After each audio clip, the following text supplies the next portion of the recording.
सो देखो, हम लोग जो है इसके पहले वाले क्लास में क्या पढ़े हुए थे, डिफरेंशिएशन, ठीक है ना, एप्लीकेशन ऑफ डिफरेंशिएशन। उसके बाद क्या पढ़े थे, इंटीग्रेशन, और उसके बाद से एप्लीकेशन ऑफ इंटीग्रेशन।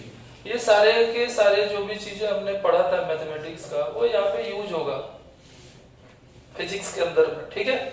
वो जानने के बाद अब हम ऑफिशियली स्टार्ट कर रहे हैं काइनेमेटिक्स, ठीक है ना। क्या स्टार्ट कर रहे हैं, काइनेमेटिक्स। टूट गया स्टार्ट करने से पहले।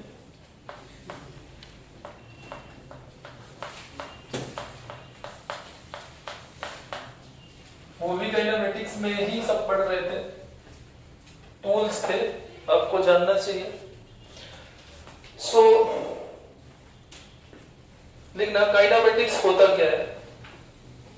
सो काइनेमेटिक्स में बेसिकली हम क्या करते हैं, मोशन को स्टडी करते हैं। समझ में है ना, विदाउट गोइंग कि इसका कॉज क्या है, मोशन होने का क्या कॉज है उसको नहीं ढूंढते हैं, मोशन को क्या करते हैं, स्टडी करते हैं। तो लिखिएगा, it is study of motion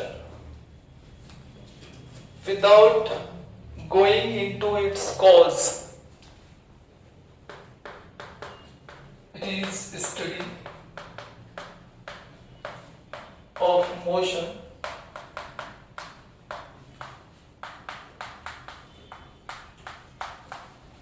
without going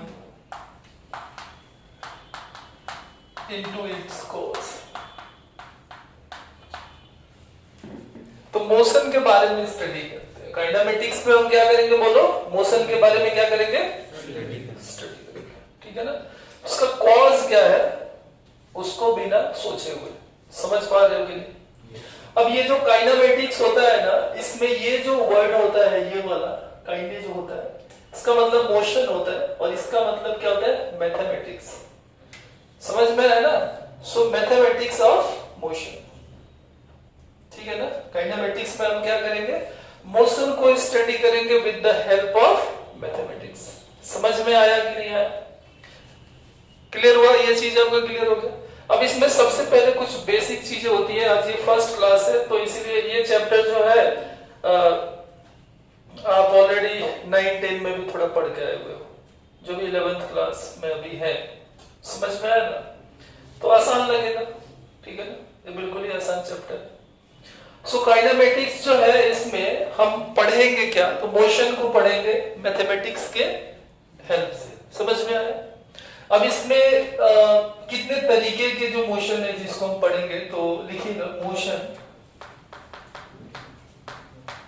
in one dimension.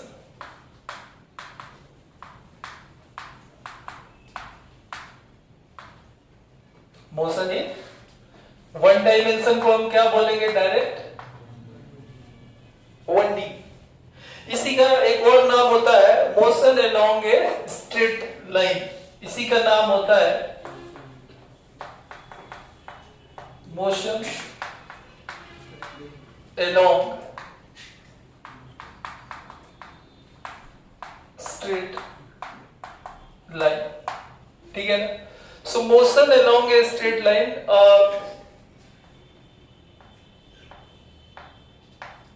या इसका एक और नाम होता है रेक्टिलिनियर मोशन, ठीक है ना। इसका एक और नाम होता है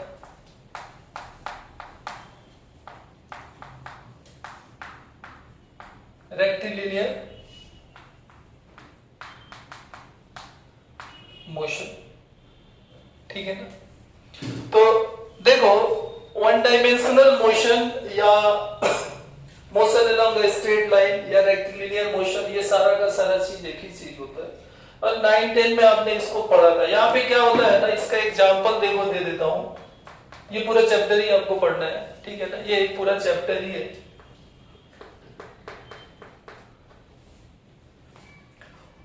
सपोज करो कि यहाँ पे एक रोड है, ये क्या है, रोड है। तो ये रोड किसमें दिख रहा है, एक्स एक्सिस में दिख रहा है कि नहीं दिख रहा है, ठीक है ना। और यहाँ पे क्या है, तो यहाँ पे एक कार है जो कुछ v वेलोसिटी से चल रही है। तो ये जो कार जो मोशन कर रही है, जो चल रही है यहां से इधर ये चल रही है, ये एक स्ट्रेट पाथ पे चल रही है कि नहीं चल रही है? तो ये एग्जांपल हुआ, किसका एग्जांपल हो गया? मोशन इन वन डायमेंशन का, या motion along a straight line. ये स्ट्रेट लाइन है ना। अब चाहे एक्स में बॉडी सिर्फ जा रही है या बॉडी सिर्फ वाई में जा रही है, तो ये सब किसका एग्जांपल है? मोशन इन 1D का एग्जांपल है, वन डायमेंशन का एग्जांपल है। समझ पाए हो कि नहीं? बच्चों को बड़ा मजा आता है ये चैप्टर पढ़ने में, समझ में है ना, क्योंकि इजी होता है, 9-10 में पढ़े रहते हैं। नेक्स्ट जो है हम लोग पढ़ेंगे एक्सरसाइज 2 पढ़ेंगे, and that is our motion in 2D। यहाँ पे क्या पढ़ेंगे? अरे आवाज मत करो, रिकॉर्ड हो रहा है। मोशन इन 2 डायमेंशन, देखो पूरा लाइन बाय लाइन लिखना है। मोशन इन 2 डायमेंशन में सबसे इंपॉर्टेंट जो टॉपिक हम पढ़ने वाले हैं, प्रोजेक्टाइल मोशन।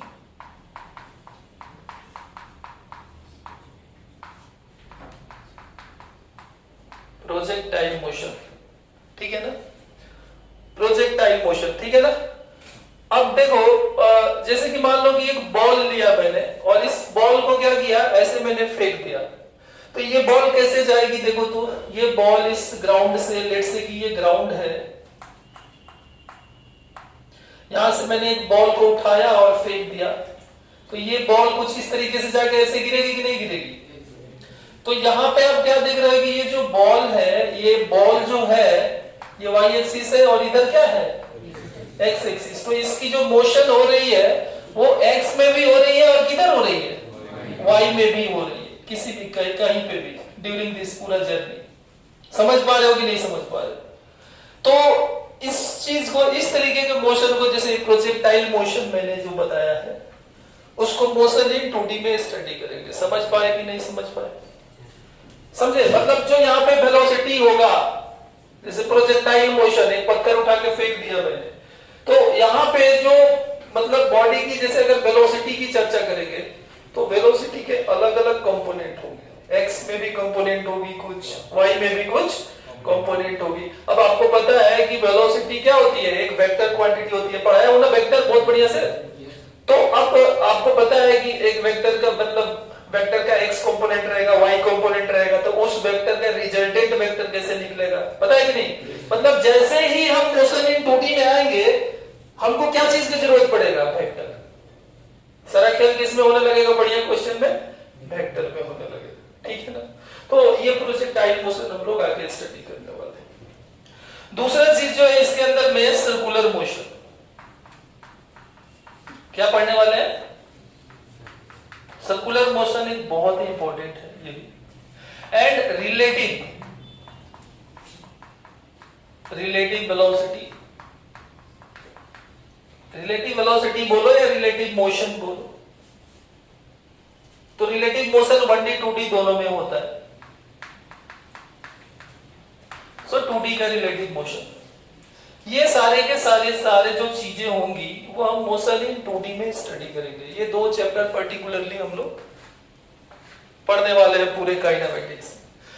मतलब यहाँ पे वेलोसिटी की कंपोनेंट एक्स में भी हो सकती है, वाई में भी हो सकती है, और यहाँ पे सिर्फ क्या होगी? एक्स में ही होगी या वाई में ही, ठीक है? तो और एक चीज और होता है मोशन इन 3D। और क्या होता है? Motion in 3D। Motion in 3D का मतलब क्या होगा? एक्स वाई जेड तीनों में वेलोसिटी का या एक्सीलरेशन का कंपोनेंट होगा। जैसे गैस मॉलिक्यूल्स जो होते हैं, अगर उनके मोशन को हम कंसीडर करेंगे, इधर नहीं करने वाले हैं, ठीक है ना? तो वहां पे हम क्या पढ़ेंगे? वो क्या हो जाएगा? मोशन इन 3D हो जाएगा। तो ये बेसिक चीजें, कुछ बेसिक बातें आपको समझ में आया कि नहीं, कि क्या पूरे का पूरे काइनेमेटिक्स में आने वाला है, ठीक है ना? और ये जो काइनेमेटिक्स है, इसका मेन पार्ट जो है इसी का, इसमें वेक्टर था, समझ में ना, जो हम कर चुके हैं। तो अब हम मोशन इन 1D करेंगे, और उसके बाद से ये प्रोजेक्टाइल करेंगे, देन ये सब चैप्टर हो जाता है। ये तो वेक्टर से ही रिलेटेड है। ये सर्कुलर मोशन, समझ में आया कंटेंट क्या है? ठीक है, तो इसको नोट कर लो, देन थोड़ा रुकते हैं। तो ये तो हो गया कि चैप्टर में क्या क्या पढ़ना है, कैसे पढ़ना है। अब हम मोशन इन 1D की स्टडी करेंगे, ठीक है ना? आज चैप्टर स्टार्ट हो रहा है, तो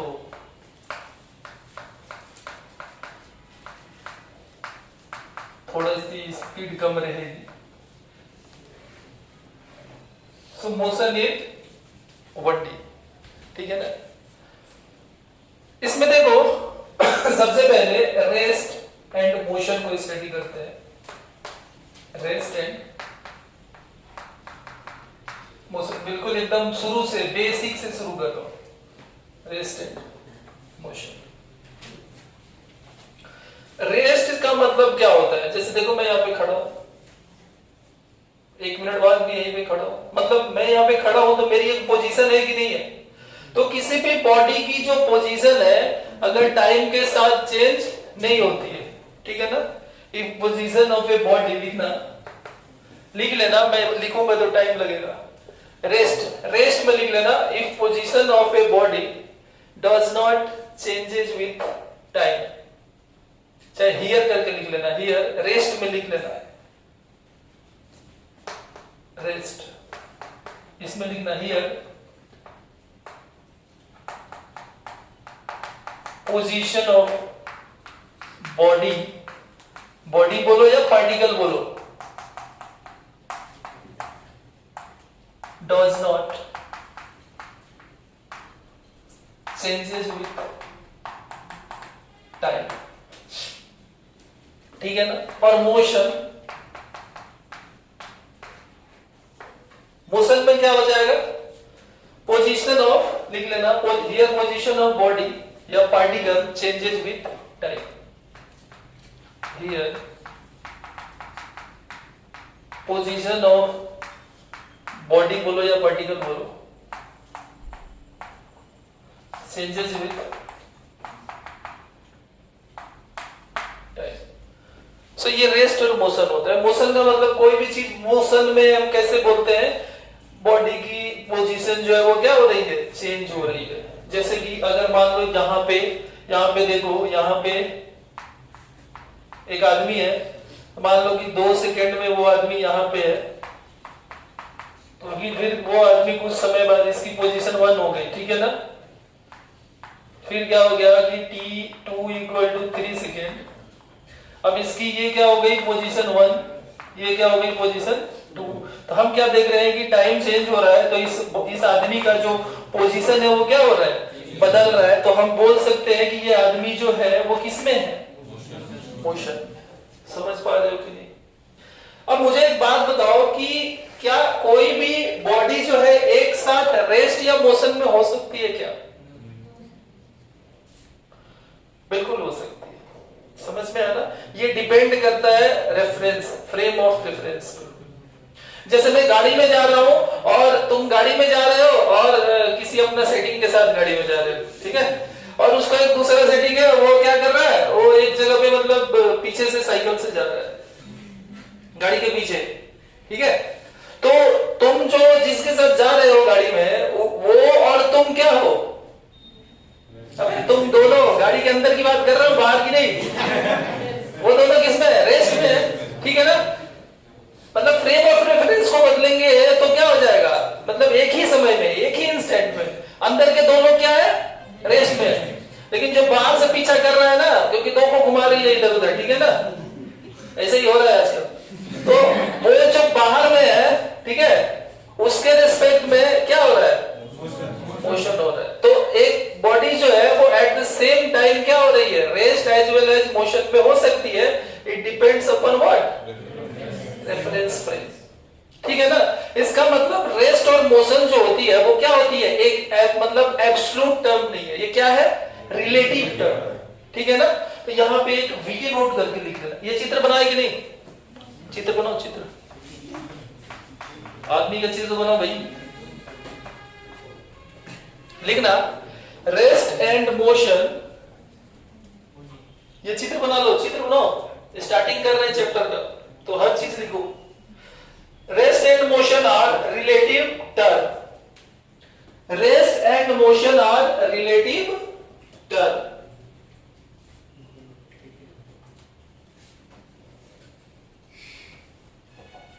rest and motion are relative term. Relative समझते हो ना? रिलेटिव वेलोसिटी आएगा आगे। रिलेटिव टर्म, रिलेटिव समझ रहे हो ना?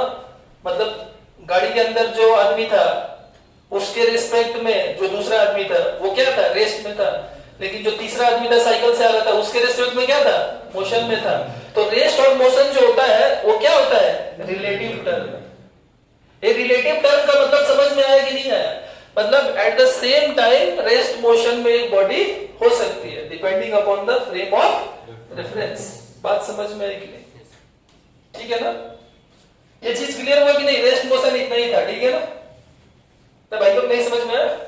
अब आगे बढ़ते हैं, ठीक है ना? सो लिखिएगा। अब हम क्या पढ़ने वाले हैं, important.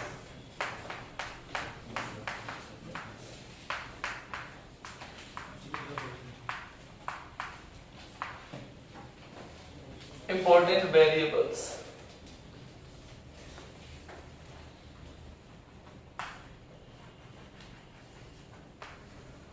So what are the important variables?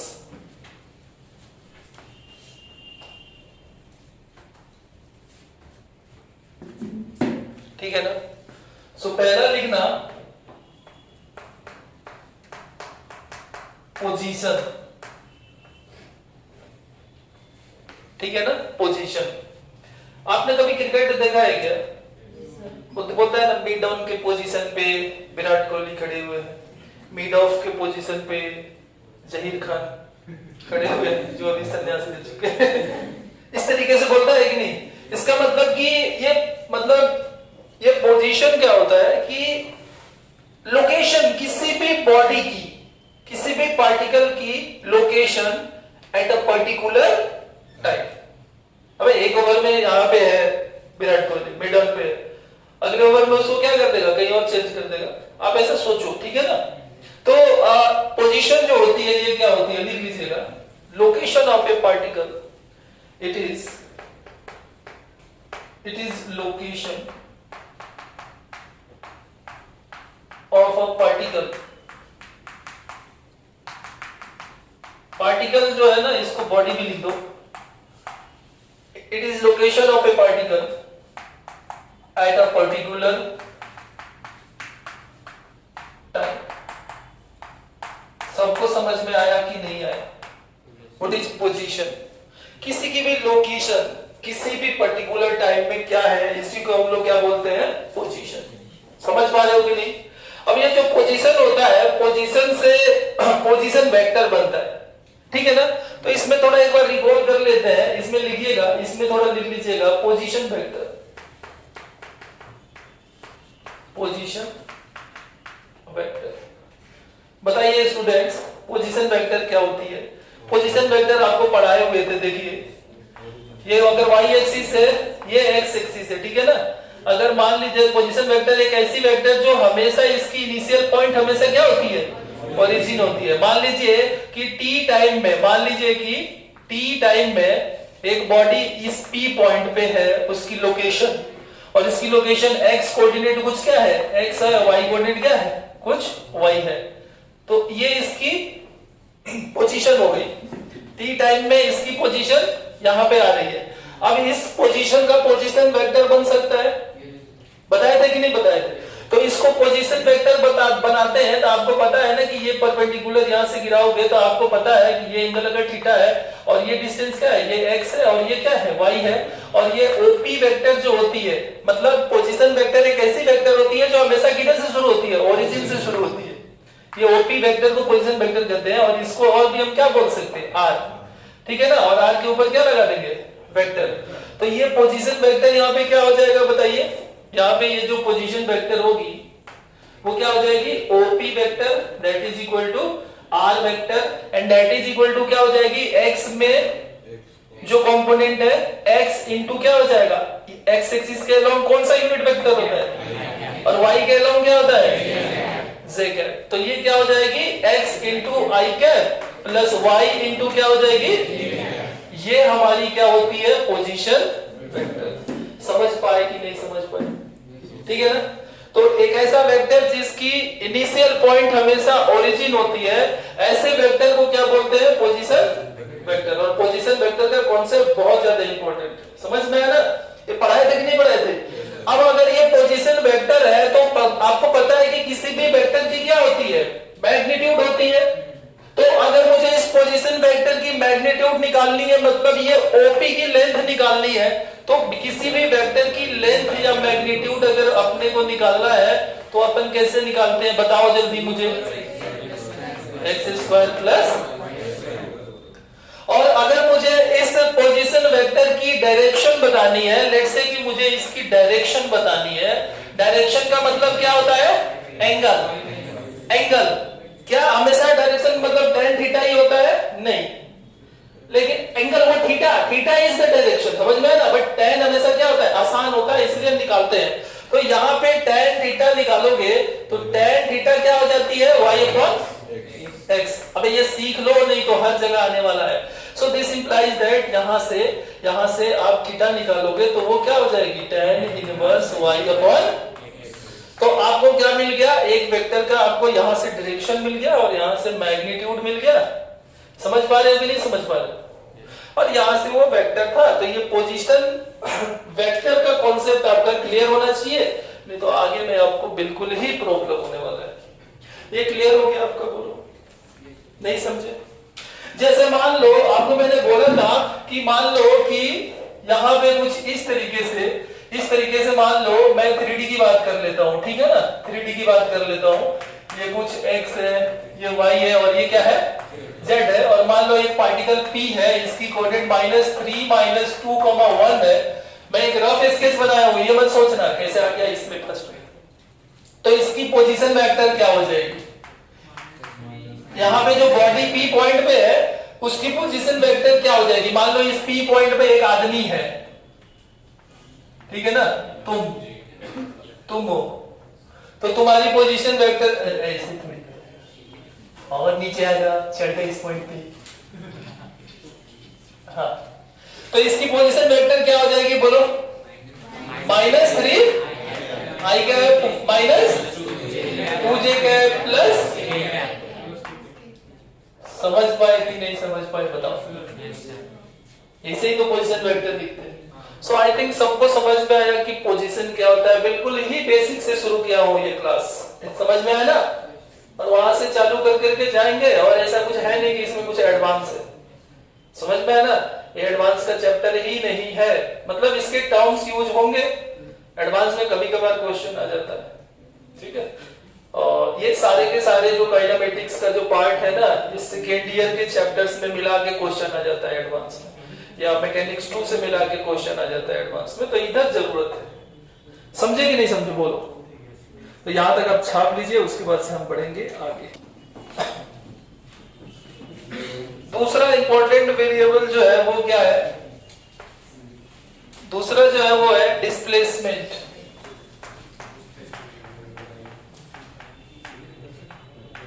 भाई बात मत दो,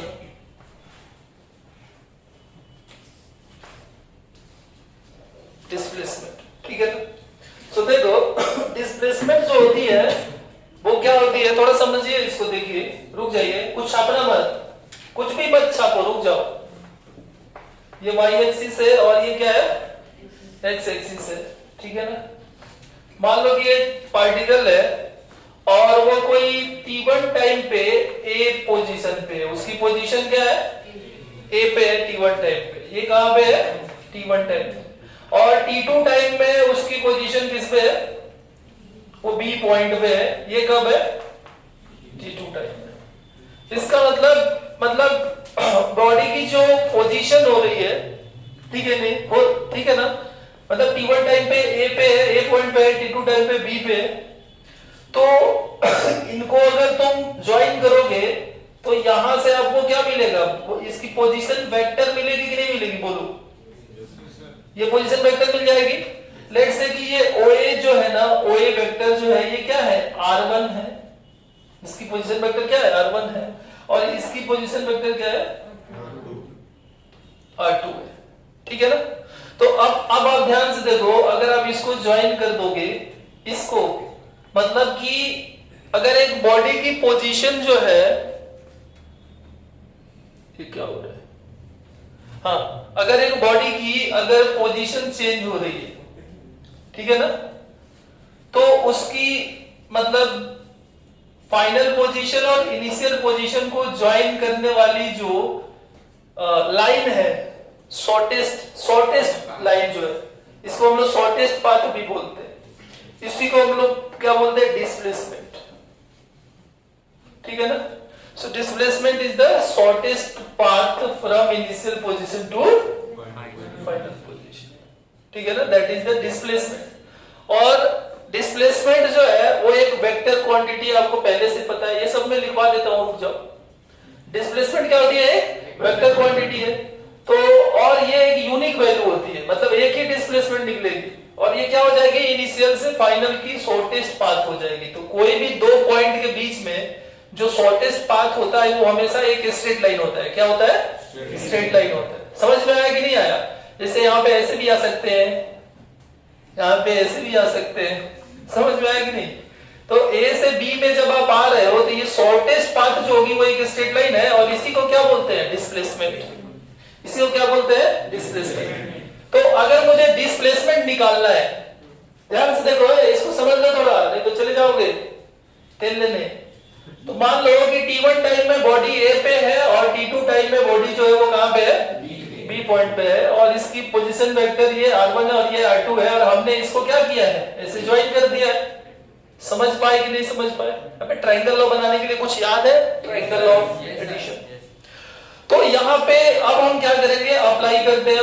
मुझे डिस्प्लेसमेंट निकालना है, so apply triangle law of vector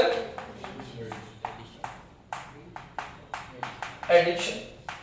so triangle of vector addition निकालोगे तो ये क्या हो जाएगी? O A vector plus A B vector equal to क्या हो जाएगी? O B vector. यानी कि ए बी वेक्टर जो होगी, ये जो ए बी वेक्टर हो जाएगी दैट इज इक्वल टू क्या हो जाएगी? O B vector minus O A vector.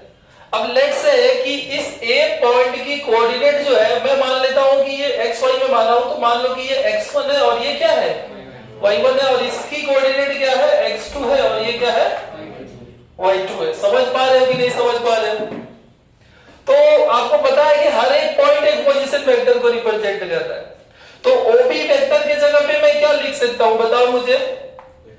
x2 i cap plus y2 j cap, ये हो जाएगी AB वेक्टर एंड माइनस क्या हो जाएगी? x1 i कैप y1 क्या हो जाएगी? ये मेरी OA वेक्टर हो जाएगी। समझ पाए कि नहीं समझ पाए?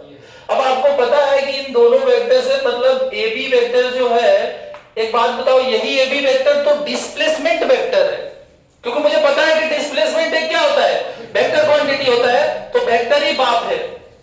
जब आप वेक्टर फॉर्म में कोई भी चीज लिखते हो तो वो सबसे अच्छे तरीके से आप लिख रहे हो, मैग्नीट्यूड आराम से निकाल ही लोगे वेक्टर का।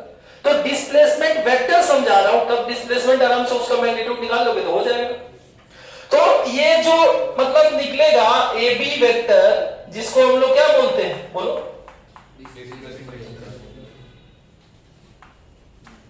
Displacement vector. तो ये हमारी जो है, ये हमारी क्या हो जाएगी? देखो, i को i के साथ और j को j के साथ रखते हैं, तो x2 माइनस x1 इंटू क्या हो जाएगा? प्लस क्या हो जाएगा? y2 माइनस, ये मेरी क्या निकल गई?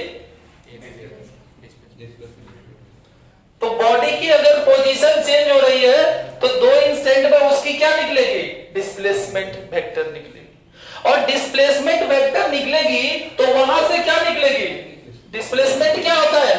Magnitude of displacement vector. तो अब मेरे को देखो, ये डिस्प्लेसमेंट वेक्टर निकल गया। अब यहां से मैं इसको डिस्प्लेसमेंट अगर पूछूं, बोलूंगा, कोई भी कुछ भी नहीं लिखेगा। डिस्प्लेसमेंट इक्वल टू क्या हो जाएगा? Magnitude of AB vector. तो मैग्नीट्यूड ऑफ AB वेक्टर है, एक वेक्टर की मैग्नीट्यूड पढ़ाए थे, इस तरीके की वेक्टर की मैग्नीट्यूड क्या हो जाती है? Under root of this square plus, तो दैट इज इक्वल टू क्या हो जाएगी? Under root of x2 minus x1 का यही डिस्टेंस फॉर्मूला होता है, याद है? प्लस क्या हो जाएगा? y2 माइनस बोलो चमका कि नहीं चमका, बोलो ये बात चमका कि नहीं चमका, बोलो। क्या तुमको समझ में आया डिस्प्लेसमेंट का कॉन्सेप्ट क्या होता है? और डिस्प्लेसमेंट मतलब आप डिस्प्लेसमेंट वेक्टर को समझो, और डिस्प्लेसमेंट वेक्टर मतलब यहाँ पे जो हम निकाल रहे हैं वहां से उसकी मैग्नीट्यूड डिस्प्लेसमेंट हो रहा है। तो डिस्प्लेसमेंट क्या हो जाती है? दो पॉइंट के बीच में, दो पोजीशन के बीच में शॉर्टेस्ट पाथ। शॉर्टेस्ट पाथ हमेशा क्या होती है? स्ट्रेट लाइन होती है। इसकी यूनिट मीटर हो जाएगी, ये एक यूनिक वैल्यू होती है। समझ में आया कि नहीं आया? ये सारी चीजें क्लियर है कि नहीं क्लियर है बताओ? समझ में आया? तो लिखिएगा डिस्प्लेसमेंट, और डिस्प्लेसमेंट में पहला पॉइंट लिखिएगा, ऐसे पॉइंट बना के लिखिएगा, it is a vector quantity.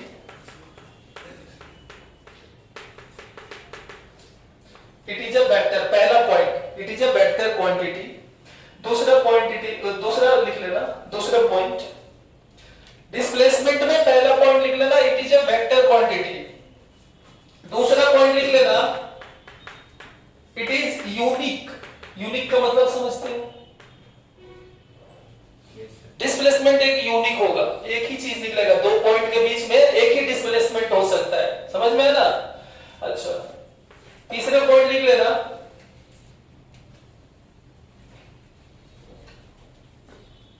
It is always a straight line.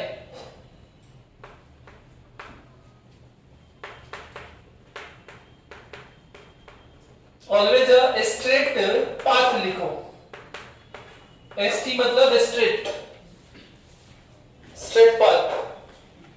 अगला पॉइंट लिख लेना, अगला पॉइंट लिख लेना, it is the shortest distance from initial position to final position. It is the shortest distance, it is the shortest distance from initial position, IP मतलब initial position, to FP मतलब final position. It is the shortest distance from initial position to final position of a body. ठीक है ना? Of body. तो ये कुछ point displacement से related निकाला। यूनिट तो जानते हैं, उसकी यूनिट क्या होगी? मीटर। और आपको एक चीज मैं और बता दूं, एक इनइक्वालिटी बताता हूं बहुत इंपॉर्टेंट, कि हमेशा जो डिस्टेंस होती है, डिस्टेंस जो होती है, ये हमेशा ग्रेटर देन और इक्वल टू क्या हो जाती है? डिस्प्लेसमेंट। ये इनइक्वालिटी याद रखना। डिस्टेंस हमेशा क्या होती है? डिस्प्लेसमेंट से ज्यादा होती है। लेकिन इक्वल कब हो जाएगी? जब बॉडी स्ट्रेट पाथ में चलेगी। जब बॉडी किस पे चलेगी? स्ट्रेट पाथ में चलेगी, तो डिस्टेंस बराबर क्या हो जाती है? डिस्प्लेसमेंट हो जाती है। समझ पाए कि नहीं? अबे देखो, मान लो कि एक बॉडी स्ट्रेट लाइन पे चल रही है, ए पे चल रही है, बी पे गई, तो इसकी ये ए और बी पे जो जा रही है, इन दोनों में अब ये जो इसकी पाथ जो कवर कर रही है, जो डिस्टेंस आ रही है, वही इसकी क्या हो जा रही है? डिस्प्लेसमेंट हो जा रही है। तो मोशन अलोंग स्ट्रेट पाथ में जाती है, तो बॉडी की डिस्टेंस डिस्प्लेसमेंट यहाँ पे क्या हो जाती है? समझ पाए कि नहीं? अदरवाइज बताया था, अदरवाइज मान लो कि बॉडी अगर ऐसे ऐसे घुमा घुमा के जो बता रहा था, नहीं समझे? ऐसे मान लो कि ए है और बी है और ये बी है, और इस तरीके से मान लो कि एक इधर से बॉडी जा रही है, तो इसकी जो डिस्टेंस है वो क्या है? ये वाली कर्व है, और इसकी डिस्प्लेसमेंट क्या है?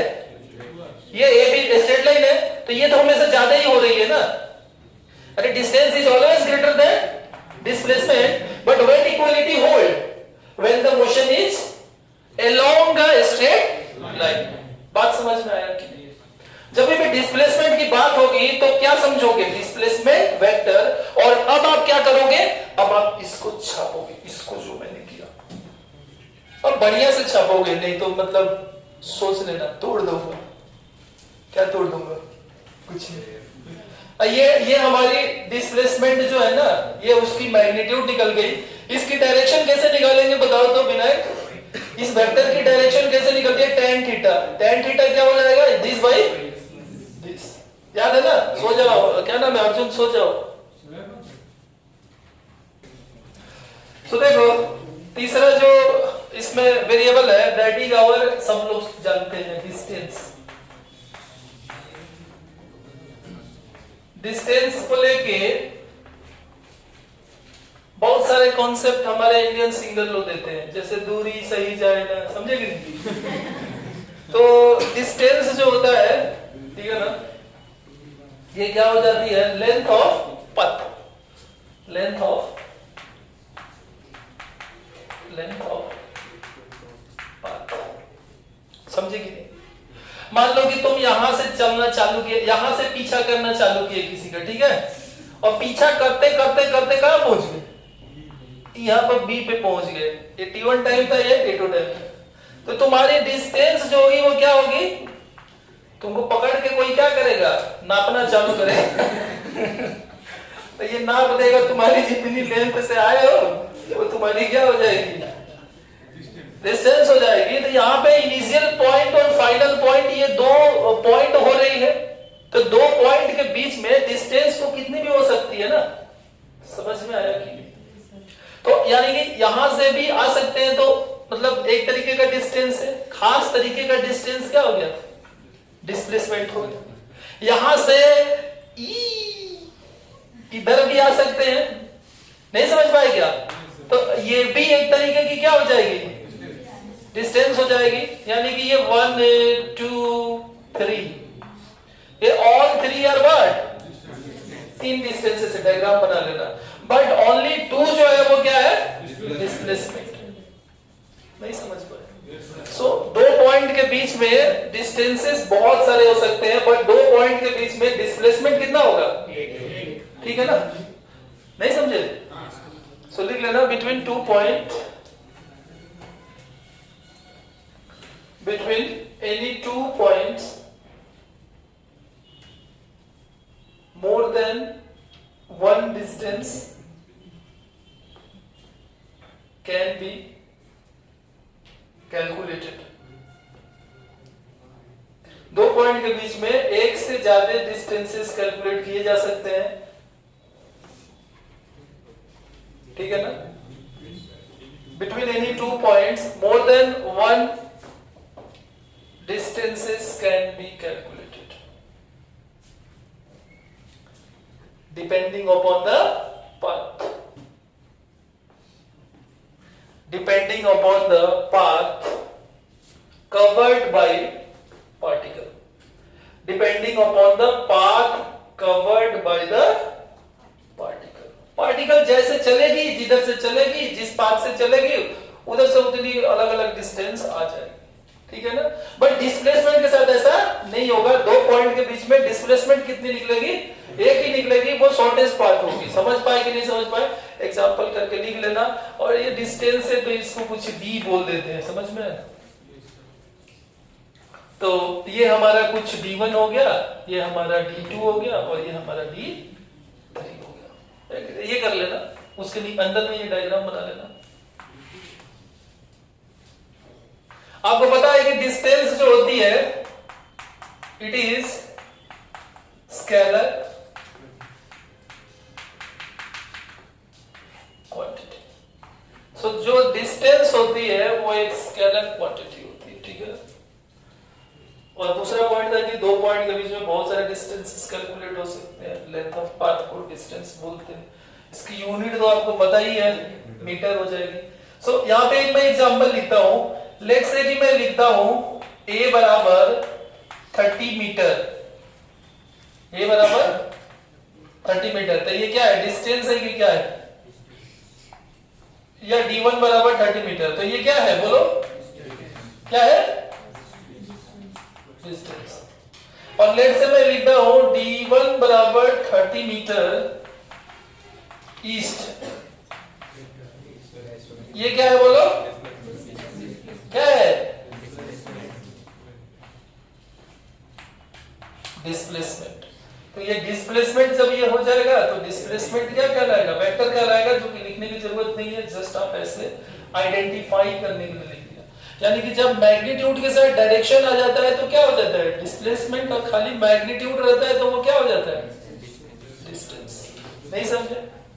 और ये आपको पता है यूनिट एंड मेजरमेंट में पढ़ाया था कि कोई भी फिजिकल क्वांटिटी है तो ये उसकी क्या हो जाती है, कोई भी फिजिकल क्वांटिटी के लिए ये उसकी क्या होती है, न्यूमेरिकल वैल्यू, और ये उसकी क्या होती है, यूनिट। सो NU बराबर क्या होती है, याद करो ये बताया था कि नहीं, यहां से बताया था N1 U1 बराबर, छोटा सा चीज उठा के इतना बड़ा चीज समझाया था, कन्वर्जन इसे कर रहे थे कि नहीं, न्यूटन को डाइन बदल रहे थे, फोर्स का एक यूनिट को दूसरे यूनिट में कन्वर्ट करते हैं उस फार्मूला से, याद है कि नहीं, याद है करो।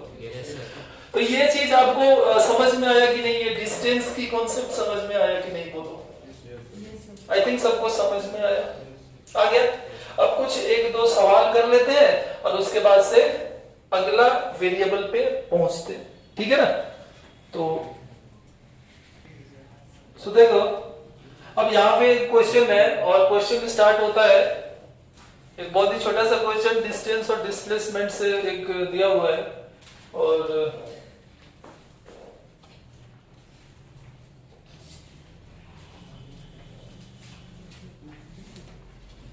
ये क्या हो जाता है बोलो, नॉर्थ, ये क्या होता है साउथ, और ये क्या हो जाता है, और ये क्या हो जाता है वेस्ट। ये मैन है, इसको 50 मीटर नॉर्थ, मान लो कि आदमी जो है अपने घर से, यहाँ उसका घर है, यहाँ से कहाँ पे गया, ये 50 मीटर चला गया, तो ये हमारा 50 मीटर नॉर्थ चला गया, ठीक है ना। 40 मीटर ईस्ट, फिर नॉर्थ से यहां से 50 मीटर गया, यहां से कितना चला गया, ये कुछ इतना, ये 40 मीटर है, देखो ईस्ट गया, अब यहां से इधर चला गया, पहले इधर गया फिर इधर चला गया, एंड 20 मीटर साउथ, अब यहां से 20 मीटर गया है, तो ये पूरा इधर रीच करेगा क्या, नहीं, तो कुछ यहां पे आके रोक दो, यहां पे आके रुक गया, ठीक है। ये कितना है 20 मीटर। अब यहां पे उसका फील्ड है, यहां अगर वो A से चलना चालू किया तो ये B पॉइंट जो है यहां पे उसका क्या है, फील्ड है, और यहां पे उसका क्या है, घर है। तो घर पे पहुंच गया, तो घर से निकलते ही कुछ दूर चलते ही रास्ते में है उसका घर, ठीक है ना। तो ये है उसका फील्ड। तो टोटल अगर डिस्टेंस की बात करेंगे तो पता है ना कि डिस्टेंस एक स्केलर क्वांटिटी है, यहाँ पे कोई भी लफड़ा नहीं होगा, क्या करोगे, पकड़ के क्या इसको नाप दोगे, नाप दो, तो कितना है 50 और 40 90 और 20 कितना हो गया, तो डिस्टेंस यहाँ पे जो होगा 50 plus 40 plus 20 equal to 110 metre. अब दूसरा जो पार्ट है, मतलब ये A था, अब यहां पे हमारा B निकलेगा। तो देखो स्टूडेंट्स, B में क्या बोल रहा है कि डिस्प्लेसमेंट बताना, अभी अभी समझाया कि डिस्प्लेसमेंट क्या होता है, इनिशियल से फाइनल पॉइंट को क्या कर दो, मिलन करा दो, ठीक है ना। तो ये देखो, ये है इनिशियल पॉइंट और ये है फाइनल पॉइंट, और दोनों में क्या करा दोगे, दोनों को मिला दो, मतलब ऐसे मिला दो, देखो मिला दिया, और ये हमारी क्या हो गई, डिस्प्लेसमेंट हो गई। अब मैं आपको एक चीज पूछना चाहता है कि ये AB जो है वो हमारी क्या हो जाएगी, AB जो है वो हमारी क्या हो जाएगी।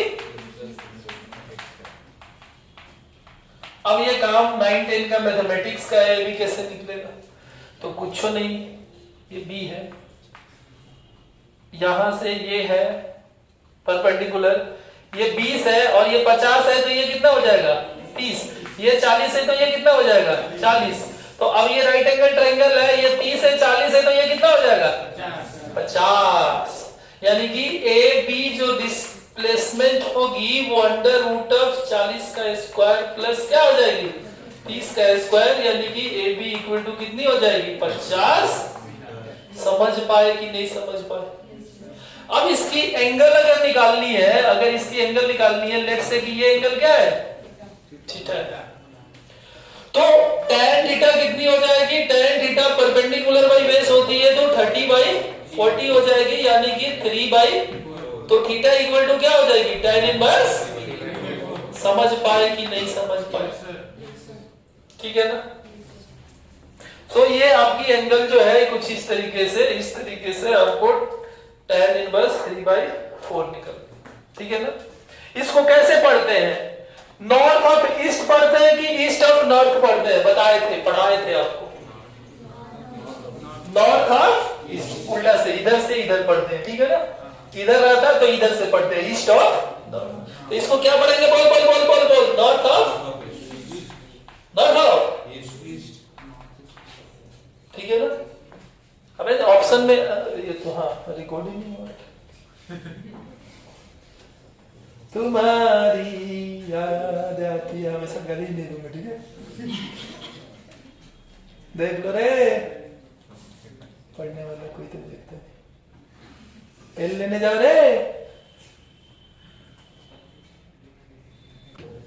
देखो स्टूडेंट्स, यहाँ पे क्वेश्चन है, यहाँ पे क्या है, एक पार्टिकल जो है वो एक सर्कुलर पाथ पे चल रही है, और ये P पॉइंट से Q पॉइंट पे पार्टिकल जब चल रही है तो उसकी डिस्प्लेसमेंट बतानी है, ठीक है ना।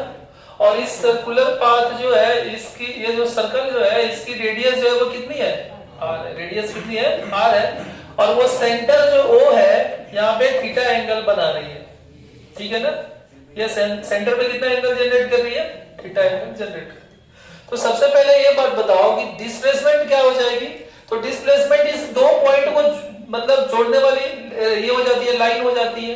तो इन दोनों को जोड़ दो, थोड़ा सा गलत जोड़ दिए, ठीक है ना। समझ पाए कि नहीं, तो ये इसकी डिस्प्लेसमेंट हो जाएगी। बोलो समझ पाए कि नहीं समझ पाए, ये डिस्प्लेसमेंट होगी ना, होगी। तो मुझे क्या निकालना है, PQ, मुझे क्या निकालना है, PQ बराबर क्या होगा। तो देखो स्टूडेंट्स, आप देखो, मैं इसके लिए क्या करूंगा, ये सर्कल की सेंटर है और ये एंगल क्या है, थीटा है। ये पूरी की पूरी एंगल क्या है, थीटा है। तो मैं अभी क्या करता हूं ना, देखो ध्यान से देखो, मैं इसके सेंटर से ये एक परपेंडिकुलर लाइन खींच देता हूं। ध्यान से देखो, ये लाइन इस लाइन पे क्या है, परपेंडिकुलर है। आपको पता है कि दो लाइन अगर ये परपेंडिकुलर है और ये जो लाइन है अगर वो सर्कल के सेंटर से पास करती है, पढ़े कि नहीं 9-10 में, अगर वो सर्कल के सेंटर से पास करती है तो यहाँ पे ये जो एंगल थीटा होती है ना, ये उसको क्या कर देती है, बाइसेक्ट, एंगल को बाइसेक्ट कर देती है। तो ये एंगल कितनी हो जाएगी, θ/2, और ये भी एंगल कितनी हो जाएगी, θ/2। समझ पाए कि नहीं समझ पाए। तो ये बाइसेक्ट, एंगल बाइसेक्ट हो गई, ये θ/2, और ये क्या हो गई, θ/2। अब मैं क्या करता हूं, मेरे को PQ चाहिए, तो PQ इक्वल टू, लेट से कि मैं इसको क्या मान लेता हूं, D1, और इसको क्या मान लेता हूं, D2। So PQ equal to क्या हो जाएगी, D1 प्लस, ये एक standard formula, as a standard formula इसको याद कर लेना, अभी जो फॉर्मूला निकलेगा, ठीक है ना। अब D1 क्या हो जाएगी बताओ। सो D1 निकालना है तो इसमें, इस ट्रायंगल में देखो, ये तो परपेंडिकुलर है, समझ रहे हो। तो इसमें अगर sin θ2 निकालेंगे, मान लो OP और ये S, OPS। So in triangle OPS, OPS triangle में अगर देखो OPS, अगर इसमें मैं sin θ2 की बात करूंगा तो sin θ क्या होता है, P/H। sin θ क्या हो जाता है, P/H, यानी कि ये क्या हो जाएगी, D1/R, यानी कि D1 इक्वल टू क्या हो जाएगी, R sin θ/2। उसी तरीके से सेम टू सेम देखो, यहाँ पे ये भी R है और ये D2 है, ये भी θ/2 है, तो इसका मतलब कि, और ये भी बराबर है, तो इसका मतलब D2 भी क्या हो जाएगी, that is also equal to D2 हो जाएगी। D2 भी क्या हो जाएगी, R sin θ/2। समझ पाए कि नहीं। जो भी क्वेश्चन तुमसे नहीं बनेगा उसमें क्या यूज होता है, हायर मैथमेटिक्स। जिस बच्चे से भी न्यूमेरिकल नहीं बनता है फिजिक्स में, इसका मतलब उसको क्या नहीं आता है, मैथमेटिक्स, उसके साथ साथ और क्या नहीं आता है, कॉन्सेप्ट। तो भूल कभी फिजिक्स में कभी भी फॉर्मूला को मत याद करो, try to understand the concept, और उसके बाद से जो मैथमेटिक्स है, हायर मैथमेटिक्स, वो सब आना चाहिए। देखो छोटी सी मैथमेटिक्स यूज यहाँ पे हो रही है, और इससे ये क्वेश्चन सॉल्व हुई है। और कुछ बच्चे यहाँ पे सॉल्व किए, बाकी मैक्सिमम बच्चे सॉल्व नहीं किए। तो ये चीज आपको समझना है, फिजिक्स जो है इसको समझने वाली सब्जेक्ट है, इसको रटने वाली सब्जेक्ट नहीं है। तो यहां से अब मुझे जो डिस्प्लेसमेंट निकलेगी, यानी कि जो डिस्प्लेसमेंट निकलेगी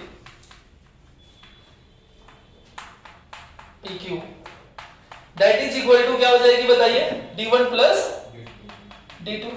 सो that is equal to 2r sin theta by, समझ पाए कि नहीं समझ पाए?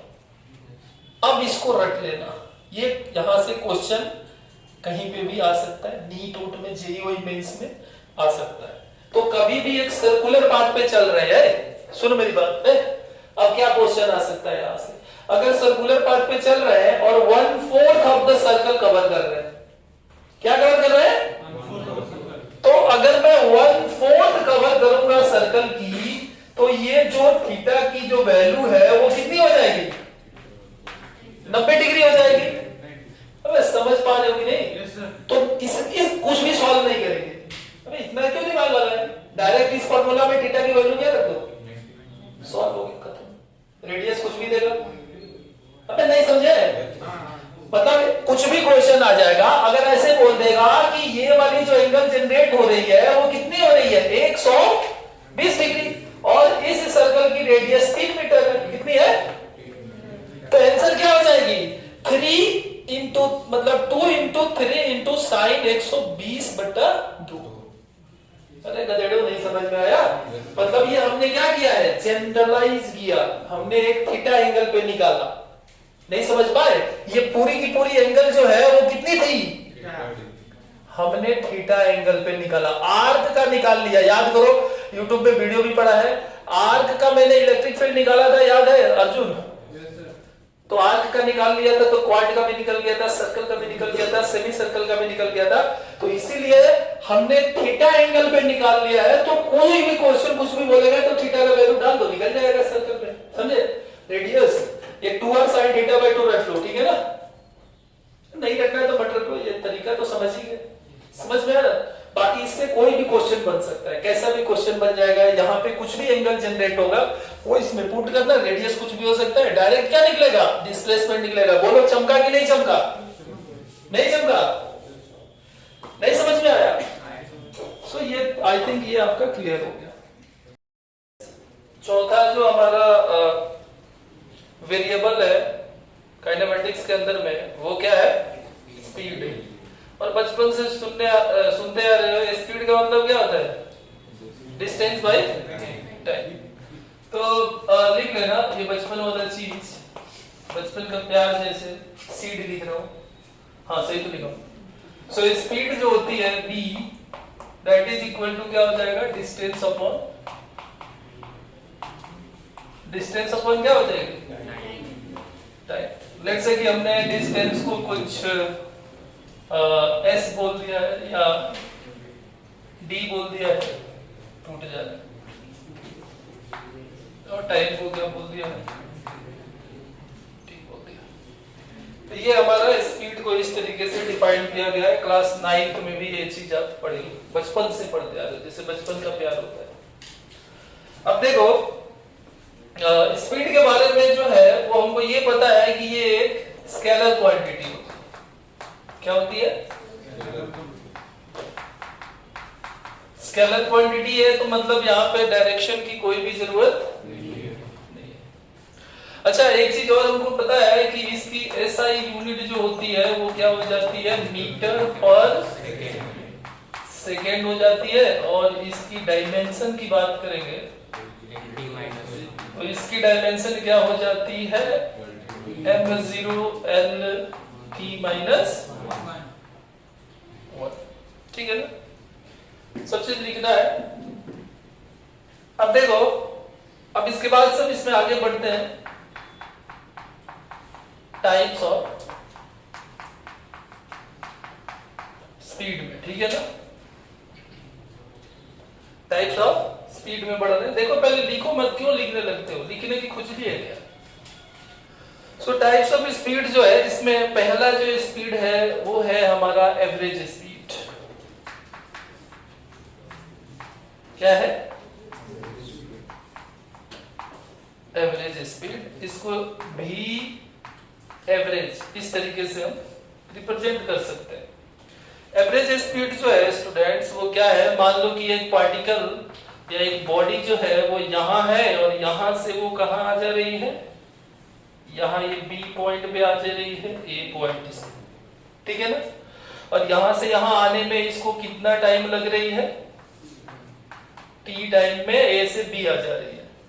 तो मुझे इसकी एवरेज स्पीड निकालनी है, मतलब यहाँ पे एक बॉडी है, ए पॉइंट पे एक बॉडी है और यहाँ से चलना चालू कर रही है और यहाँ से चल चल के कहाँ आ जा रही है, बी पे आ जा रही है टी टाइम में, ठीक है। और ये जो डिस्टेंस है ना ए से बी के बीच में, ये जो डिस्टेंस है स्टूडेंट्स, इस डिस्टेंस को हम लोग जो है कुछ नहीं बोलते, ये ए से बी के बीच में डिस्टेंस जो है इसको मैं ए भी बोल देता हूं, ठीक है। सो मेरी एवरेज स्पीड क्या हो जाएगी, तो एवरेज स्पीड जो होती है यहां पे लिखता हूं, एवरेज स्पीड जो होगी यानी कि v एवरेज जो होगी ये हो जाती है टोटल डिस्टेंस कवर्ड अपॉन, हाँ जो total distance covered upon total time, ठीक है। अब ये एवरेज स्पीड से सवाल जो है वो जेई में नहीं आता है, समझ में आया ना, जेई के अंदर में नहीं आता है, लेकिन नीट के अंदर में सवाल पूछता है। तो एवरेज स्पीड जो होगी वो क्या हो जाएगी, टोटल डिस्टेंस कवर्ड, देखो बॉडी ए से बी में जा रही है तो कितनी दूरी कवर की है ये, अपॉन कितने समय में ये दूरी तय की है। तो अगर मैं इस वाले डायग्राम की बात करूंगा तो v एवरेज जो होगी वो टोटल दूरी कितनी आई ए बी और डिवाइडेड बाई क्या हो जाएगी, ये मेरी क्या हो जाएगी एवरेज स्पीड हो जाएगी। समझ पा रहे हो कि नहीं समझ पा रहे हो, ए से बी आ रहा हूं तो average speed total distance upon total time, ठीक है।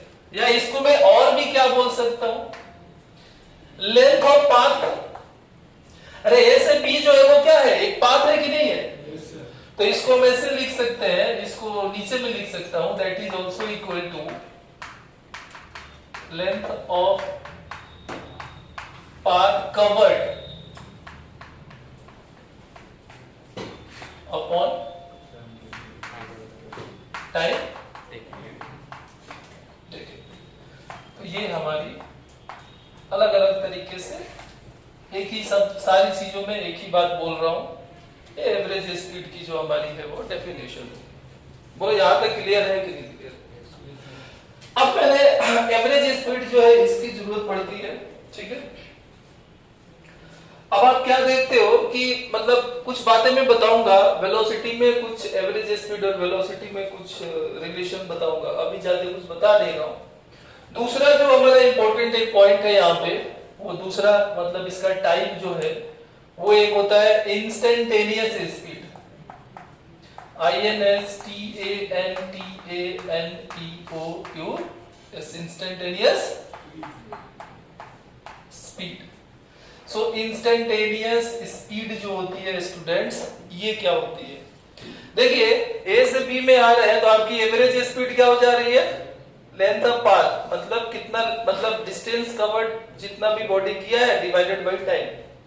अब अगर मैं एक पर्टिकुलर टाइम में बात करूंगा कि बॉडी की कितनी स्पीड है, तब हम उसको क्या बोल देंगे, इंस्टेंटेनियस स्पीड। तो इंस्टेंटेनियस स्पीड जो होती है इसकी डेफिनेशन जो है वो क्या हो जाएगी, ये हो जाएगी speed of body at a particular instant of time। समझ रहे हो कि नहीं समझ रहे हो? मतलब ये ए और बी एवरेज स्पीड की जब मैं बात करता हूं तो ये जो ए और बी दिख रहा है ये गैप क्या है, लंबा गैप है। जब मैं इंस्टेंटेनियस स्पीड की बात करूंगा तो ये ए और बी क्या हो जाएगा, एक ही पॉइंट पे हो जाएगा। मतलब ये जो गैप देख रहे हो ये क्या हो जाएगी, बहुत छोटी हो जाएगी। समझ पा रहे हो नहीं, तब उसको क्या बोलेंगे, इंस्टेंटेनियस स्पीड। और जो हम मोशन इन 1D पढ़ रहे हैं स्ट्रेट लाइन मोशन में, इंस्टेंटेनियस स्पीड जो होती है वो इंस्टेंटेनियस वेलोसिटी के बराबर हो जाती है। तो वेलोसिटी जब मैं अभी आगे जाता हूं वहां पे ये सारी बातें बोलूंगा। फिलहाल आपको समझ में आया इंस्टेंटेनियस स्पीड क्या हो जाएगी, जब मैं एक पर्टिकुलर टाइम में बॉडी की क्या स्पीड है उसकी बात करूंगा तो वो क्या हो जाएगी, इंस्टेंटेनियस स्पीड हो जाएगी। इंस्टेंटेनियस स्पीड का मतलब ये है कि ये जो गैप है वो क्या हो जाएगी, जीरो। पूरी की पूरी जीरो होगी क्या, नहीं, टेंस टू जीरो। इसीलिए किताबों में लिमिट करके लिखा रहता है फॉर्मूला, अभी बताएंगे वो। समझ पाए? सो इंस्टेंटेनियस स्पीड आपको क्लियर है, समझ में आया? तो इस चीज को आप नोट कर लीजिए। अब एक चीज और होता है, रुक जाना, अब एक और होता है यूनिफॉर्म स्पीड। क्या हो जाती है, यूनिफॉर्म स्पीड। ये सारी चीजें आप जो है किताबों में कहीं ना कहीं देखते हैं।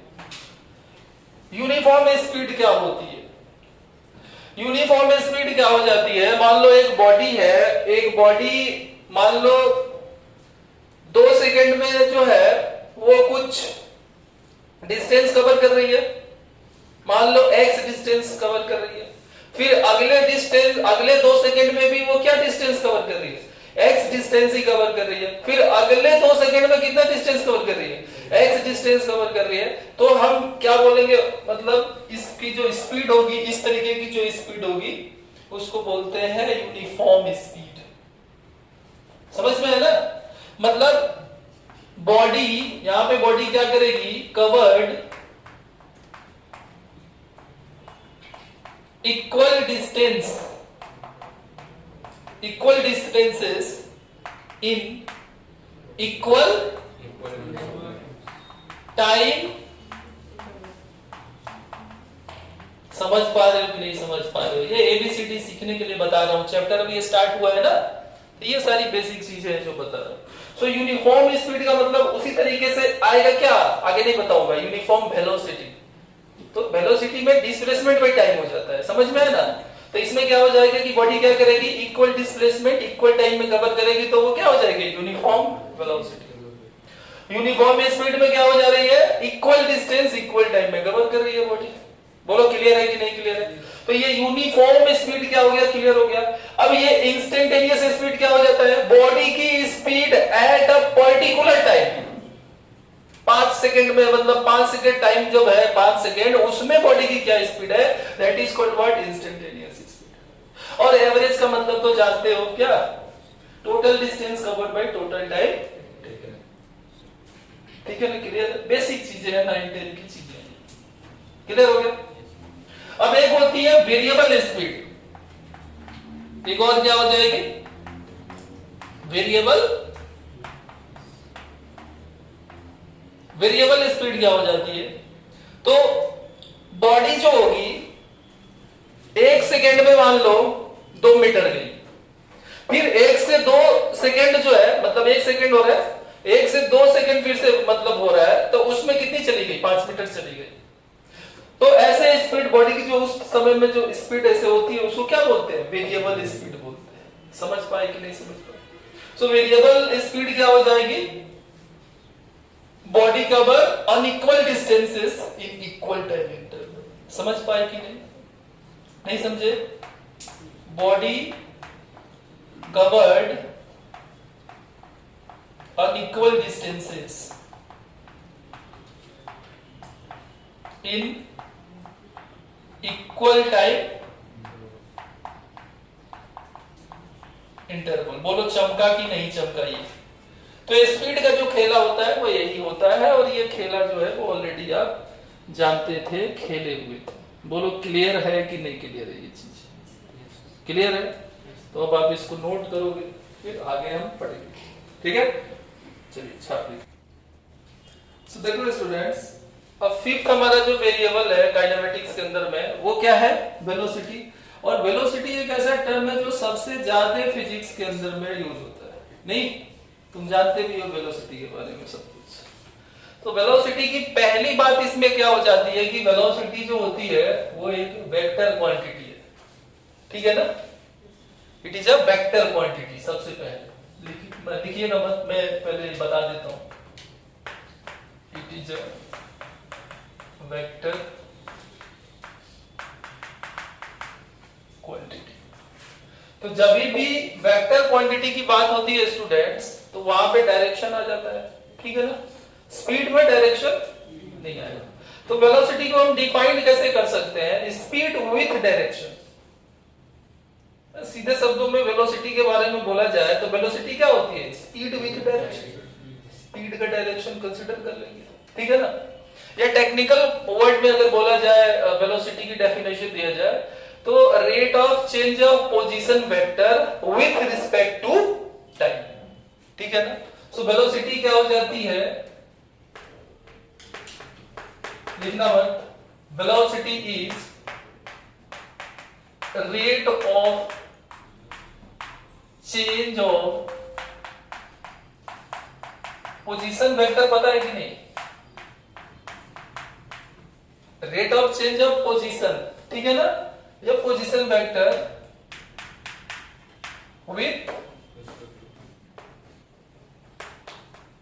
Respect to time. This is velocity, rate of change of position vector.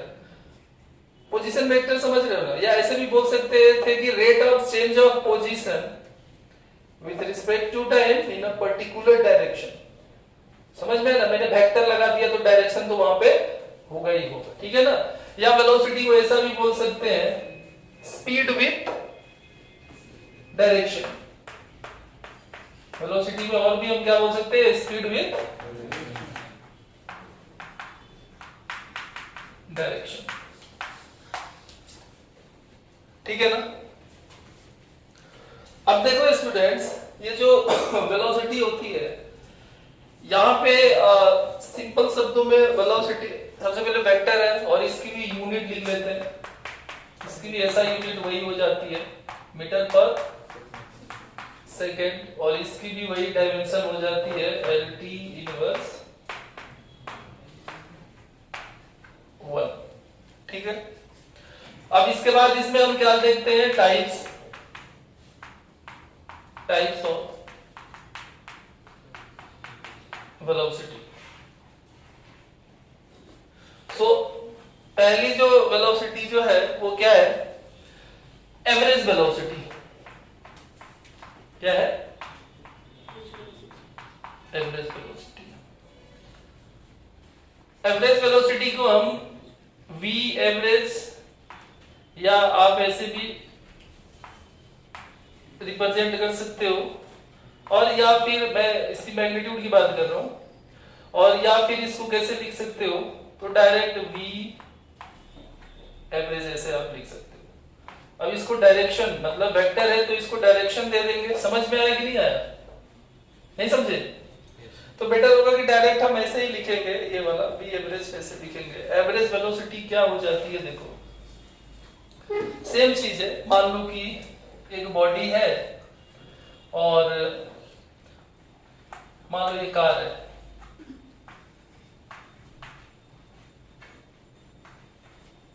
मान लो ये आ रही है इधर से इधर, T1 है, ये T2 है, इसमें इसकी पोजीशन क्या है, x1, और ये क्या है, x2 है।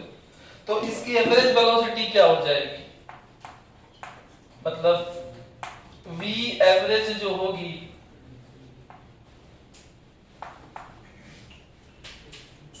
Total displacement upon total time taken. Velocity और स्पीड में समझ में अंतर आया कि नहीं आया? एवरेज स्पीड क्या था, total displacement by total time, sorry total distance by total time taken. ये क्या था, स्पीड था, एवरेज। तो यहाँ पे आपका एवरेज वेलोसिटी जो होगी, यहाँ पे मैं वेक्टर लगा के दर्ज देता हूं तो क्योंकि आप समझ पाओगे, तो ये क्या हो जाएगी, टोटल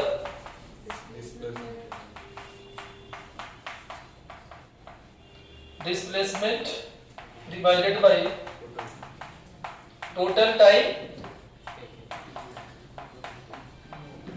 बोलो समझ पाए कि नहीं? ये हो जाती है हमारी एवरेज वेलोसिटी, ये हमारी हो जाती है एवरेज वेलोसिटी। या फिर v एवरेज जो होगी इसको हम क्या लिख सकते हैं, ये देखो x2 माइनस x1 अपॉन क्या हो जाएगा t2 माइनस t1। और इसी को क्या कर सकते हैं, देखो इसी को लिख सकते हैं delta x upon delta t। ये देख रहे हो ना, यहां से बॉडी के कार इस पे चल रहा था, t1 टाइम में x1 था पोजीशन और t2 टाइम में x2 पोजीशन इसका था, ठीक है ना। तो इसमें क्या हो जाएगा x2 minus x1 by t2 minus t1। ये चीज आपको क्लियर है कि नहीं बताओ। अब यहाँ पे मैं इसको ना ऐसे लिख देता हूँ, ऐसे मैग्नीट्यूड, समझ में आया। अब अगर इसको वेक्टर के फॉर्म में लिखना है तो यहाँ पे वेक्टर लगा दूंगा, कंफ्यूजन नहीं हो रहा है ना। तो ये हमारा हो जाएगा एवरेज वेलोसिटी। क्लियर है? एवरेज वेलोसिटी सबको क्लियर है कि नहीं बताओ। तो एवरेज वेलोसिटी हो जाएगी total displacement upon total time taken. क्या हुआ है? हाँ ठीक है। अब इसकी डायरेक्शन क्या हो जाएगी? अब ये अगर ये तो एक वेक्टर क्वांटिटी है, वेक्टर क्वांटिटी है ना, तो वेक्टर की यहां से तो मैग्नीट्यूड मिल गई हमको। अब इसकी डायरेक्शन क्या हो जाएगी? तो इस डायरेक्शन इज along displacement। अरे वेलोसिटी क्या होती है? एक वेक्टर क्वांटिटी होती है ना, तो इसकी मैग्नीट्यूड तो यहां से मिल गई ना। अब इसकी डायरेक्शन कैसे मिलेगी? डिस्प्लेसमेंट की तरफ। डिस्प्लेसमेंट जानते हो ना क्या होता है? तो इसका डायरेक्शन क्या हो जाएगा? डायरेक्शन ऑफ एवरेज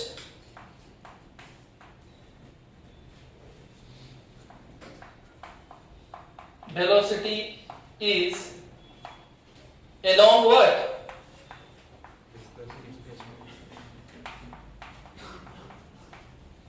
अब डिस्प्लेसमेंट के बारे में आपको पता है कि नहीं पता है? तो यहां से इसकी क्या निकल जाएगी? डायरेक्शन निकल जाएगी, जो कि बोर्ड में आ नहीं रहा है। क्लियर है? बोलो। तो एवरेज वेलोसिटी आपको क्लियर हुआ कि नहीं है? यहां तक क्लियर हो गया? तो पहले यहां तक छाप लीजिए और देन मैं आपको, चाहे रुक जाइए अभी मत छापिए, थोड़ा सा और भी कुछ बातें मैं बताता हूं आपको। अब मैं यहां पे बता देता हूं, ये लास्ट में है यहां पे, ठीक है ना। तो ये पहला मैंने एवरेज वेलोसिटी के बारे में बताया, और दूसरा मैं क्या बताने जा रहा हूं, इंस्टेंटेनियस वेलोसिटी, ठीक है ना। या इसको मिटाने के बाद पहले नोट कर लो, क्योंकि गंदा हो जाएगा, कचरा बन जाएगा। तो देखो स्टूडेंट्स, हम लोग क्या बात कर रहे थे? एवरेज वेलोसिटी की बात कर रहे थे, ठीक है। और एवरेज वेलोसिटी हो रही थी, मान लो कि एक बात नहीं करो, मान लो एक बॉडी जो है ऐसे चल रही है, ऐसे भी तो रोड हो सकता है, नहीं समझे? ऐसे चल रही है कि नहीं चल रही है? क्या कर रही है? कौन चल रही है? बॉडी तो है नहीं, डेड बॉडी नहीं है ये, तो बॉडी है, ठीक है ना। मान लीजिए कि यहाँ पे, या मान लीजिए यहां से ये कुछ एक पॉइंट है, और यहां से ये कहां पे चल रही है? बी पे चल रही है। समझ पाए कि नहीं? तो मान लो कि ये कुछ t1 टाइम में ए पे है और t2 टाइम में कहां पे है? बी पे। कौन? आदमी। ये लो आदमी बना दिए, थोड़ा नंगा टाइप का आदमी है, तो कोई दिक्कत नहीं है, चड्डी पहना हुआ है। ये आदमी है, तो ये आदमी चल रहा है इधर, ए से बी में जा रहा है, ठीक है। तो देखो अब यहां पे इस तरीके से इधर से जा रहा है। तो यहां पे इसकी कुछ पोजीशन होगी और उस पोजीशन की पोजीशन वेक्टर निकल जाएगी, वो तो जानते हो ना।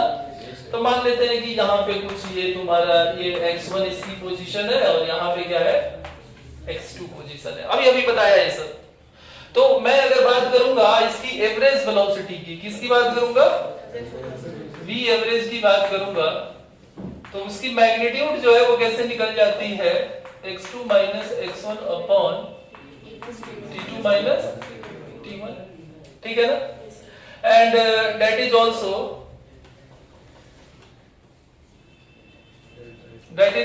Equal to delta x upon delta t। बोलो क्लियर है कि नहीं क्लियर है? ये एवरेज वेलोसिटी हमारा था, ठीक है। अब देखो ये जो लेंथ है, अब दूसरे तरीके की जो वेलोसिटी हम पढ़ रहे हैं वो है इंस्टेंटेनियस वेलोसिटी। पहले तो बता चुका हूं,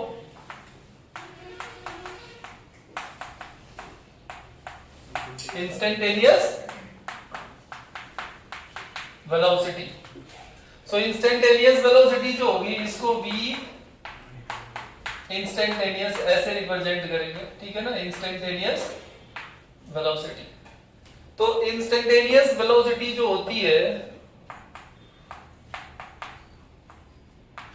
वो क्या हो जाती है, देखो तो अभी अभी मैंने आपको समझाया था कि velocity at a particular instant of time, मतलब यहां पे क्या है, टाइम का इंटरवल है, यहां पे क्या है, अबे ए पॉइंट पे t1 टाइम पे है, बी पॉइंट पे t2 टाइम पे, इस इंटरवल को जीरो कर दो। जब ये t1 और t2 जीरो हो जाएगा, लगभग जीरो होगा, पूरा का पूरा जीरो होगा क्या, नहीं, तो t1 और t1 माइनस t2 जो है, मतलब t2 माइनस t1 जो भी है, ये टेंड्स टू अगर जीरो हो जाएगा, उस टाइम में मुझे क्या मिल जाएगा, इंस्टेंटेनियस वेलोसिटी मिल जाएगा। क्या मिल जाएगा? अच्छा, तो इसका मतलब मैं इंस्टेंटेनियस वेलोसिटी की फॉर्मूला लिखूंगा तो उसमें अब देखो पूरी जीरो नहीं होती है, इसलिए नीचे क्या लिखूंगा, डेल्टा टी टेंड्स टू क्या कर दूंगा, जीरो। और इसको मैं क्या लिख दूंगा, delta x upon delta t. बोलो चमका कि नहीं चमका? ठीक है ना, ये क्या होती है, इंस्टेंटेनियस वेलोसिटी यही हो जाती है, velocity at a particular instant. Instant का मतलब क्या है कि ये ए और बी दोनों पॉइंट है वो क्या हो जाएगी, एकदम पास चली जाएगी, बहुत ही पास, समझ में है ना। तो ये दोनों पॉइंट जब एक पास चला आएगा तो ये टाइम इंटरवल क्या हो जाएगी, टेंड्स टू जीरो। सालो tends to zero equal to zero क्या नहीं, टेंड्स टू जीरो। और कोई भी चीज जो टेंड्स टू जीरो होता है उसको दिखाने के लिए क्या इसका कॉन्सेप्ट यूज करते हैं, लिमिट का कॉन्सेप्ट यूज करते हैं। क्या यूज करते हैं, लिमिट का कॉन्सेप्ट। ऐसे लिखते हैं, limit delta t tends to zero. अब मान लो कि ये चली आई, ये जो है वो चली आई कहीं पे, ये दोनों एक ही जगह पे आ गए, तो मान लो इस पॉइंट पे दोनों क्या हो गए, दोनों पॉइंट मिल गए। तो इस पॉइंट पे जो हम टेंजेंट खींचेंगे, क्या खींचेंगे, ये जो टेंजेंट होगी वो वेलोसिटी की क्या दे देगी, डायरेक्शन। ये जो टेंजेंट होगी, ये जो टेंजेंट होगी, ये टेंजेंट किसकी डायरेक्शन दे देगी, वेलोसिटी की। और अब ये देख रहे हो ना, ये velocity at a particular instant या पॉइंट बोल सकते हो, मतलब ये वाली यहां पे ए और बी दोनों क्या है, ये जूम कर रहा हूं, जूम करके इतना गैप दिखा रहा हूं, बहुत ही पास है, मतलब ये ए और बी अभी कहां आ गए हैं, एकदम पास आ गए हैं, मतलब जड़ा जड़ा टच कर रहे हैं एक दूसरे को। गाना सुने हो ना, जड़ा जड़ा टच, तो ये वही चीज हो रहा है। तो ये दोनों के दोनों बहुत ही करीब आ चुके हैं, और जब दोनों ही पॉइंट लगभग लगभग पास आ जाएगी तो टाइम का इंटरवल क्या हो जाएगी, जीरो, टेंड्स टू जीरो हो जाएगी। और आपको पता है कि जब हम इसको ऐसे लिखता हूं, delta x by delta t tends to zero, तो डिफरेंशिएशन पढ़ाए थे ना, इसी चीज को क्या बोलते हैं, अबे इसी को क्या बोलते हैं, डी। मैंने क्या बोला था, जब बहुत ही छोटी ये हो जाती है लेंथ, तो इसको क्या बोलते हैं, डी। ये डी एक्स बाई क्या हो जाएगी, डी। समझ में आया कि नहीं? इसका मतलब अब जितने भी सवाल बनेंगे वो डिफरेंशिएशन का यूज होगा, सारे के सारे इंस्टेंटेनियस वाले। अब किसी किसी किताबों में x को क्या दिया रहता है, s दिया रहता है, तो ds/dt। समझ में आया, कंफ्यूजन होगा। तो ये हमारा फॉर्मूला जो है वो किसका निकल गया, इंस्टेंटेनियस वेलोसिटी का। तो लिखना अभी नहीं है। So now you know कि what is difference between average velocity and instantaneous velocity। तो पहला आप तो यहाँ पे सबसे पहले एक पॉइंट लिखोगे, यहाँ पे पहला पॉइंट ये लिखोगे, velocity at a particular instant of time. लिखिएगा वेलोसिटी एट अ पर्टिकुलर, ये फॉर्मूला पहले मत लिखना, instant of what, time। So velocity at a particular instant of time is known as what, instantaneous velocity।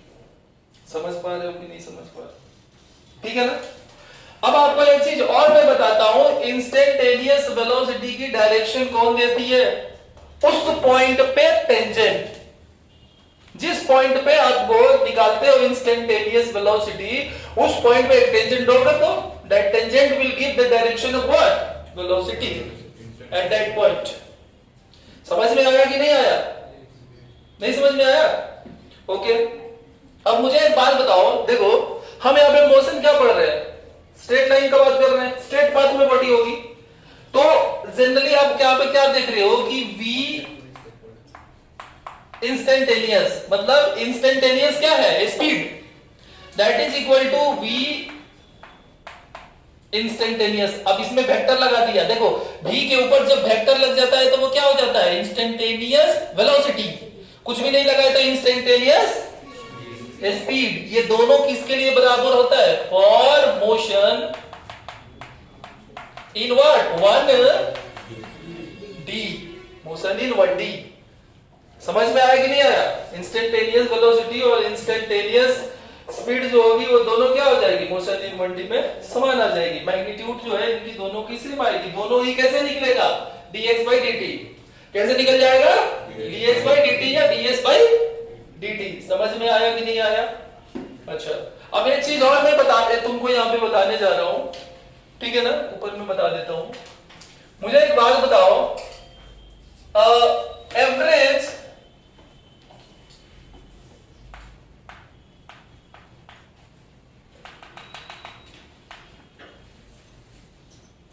speed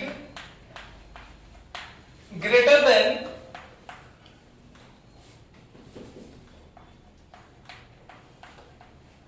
average velocity सही है कि गलत है, सही है। ये डिस्टेंस होता है और ये डिस्प्लेसमेंट होता है। और इक्वलिटी, ये वाली इनइक्वलिटी ध्यान रखना है, average speed is greater than equal to क्या होती है, एवरेज। तो अब मुझे कौन साला वीडियो में वो चला गया, मैं ऊपर लिख दिया, हाँ। तो ऊपर में जो मैंने लिखा है तो वहां पे क्या लिखा है कि एवरेज स्पीड जो होती है वो क्या होती है, greater than equal to average velocity. तो कौन मुझे बताएगा कि कब इक्वल हो जाती है average speed equal to average velocity, कब, motion in 1d। So equality क्या कर रहे हो, नॉनसेंस।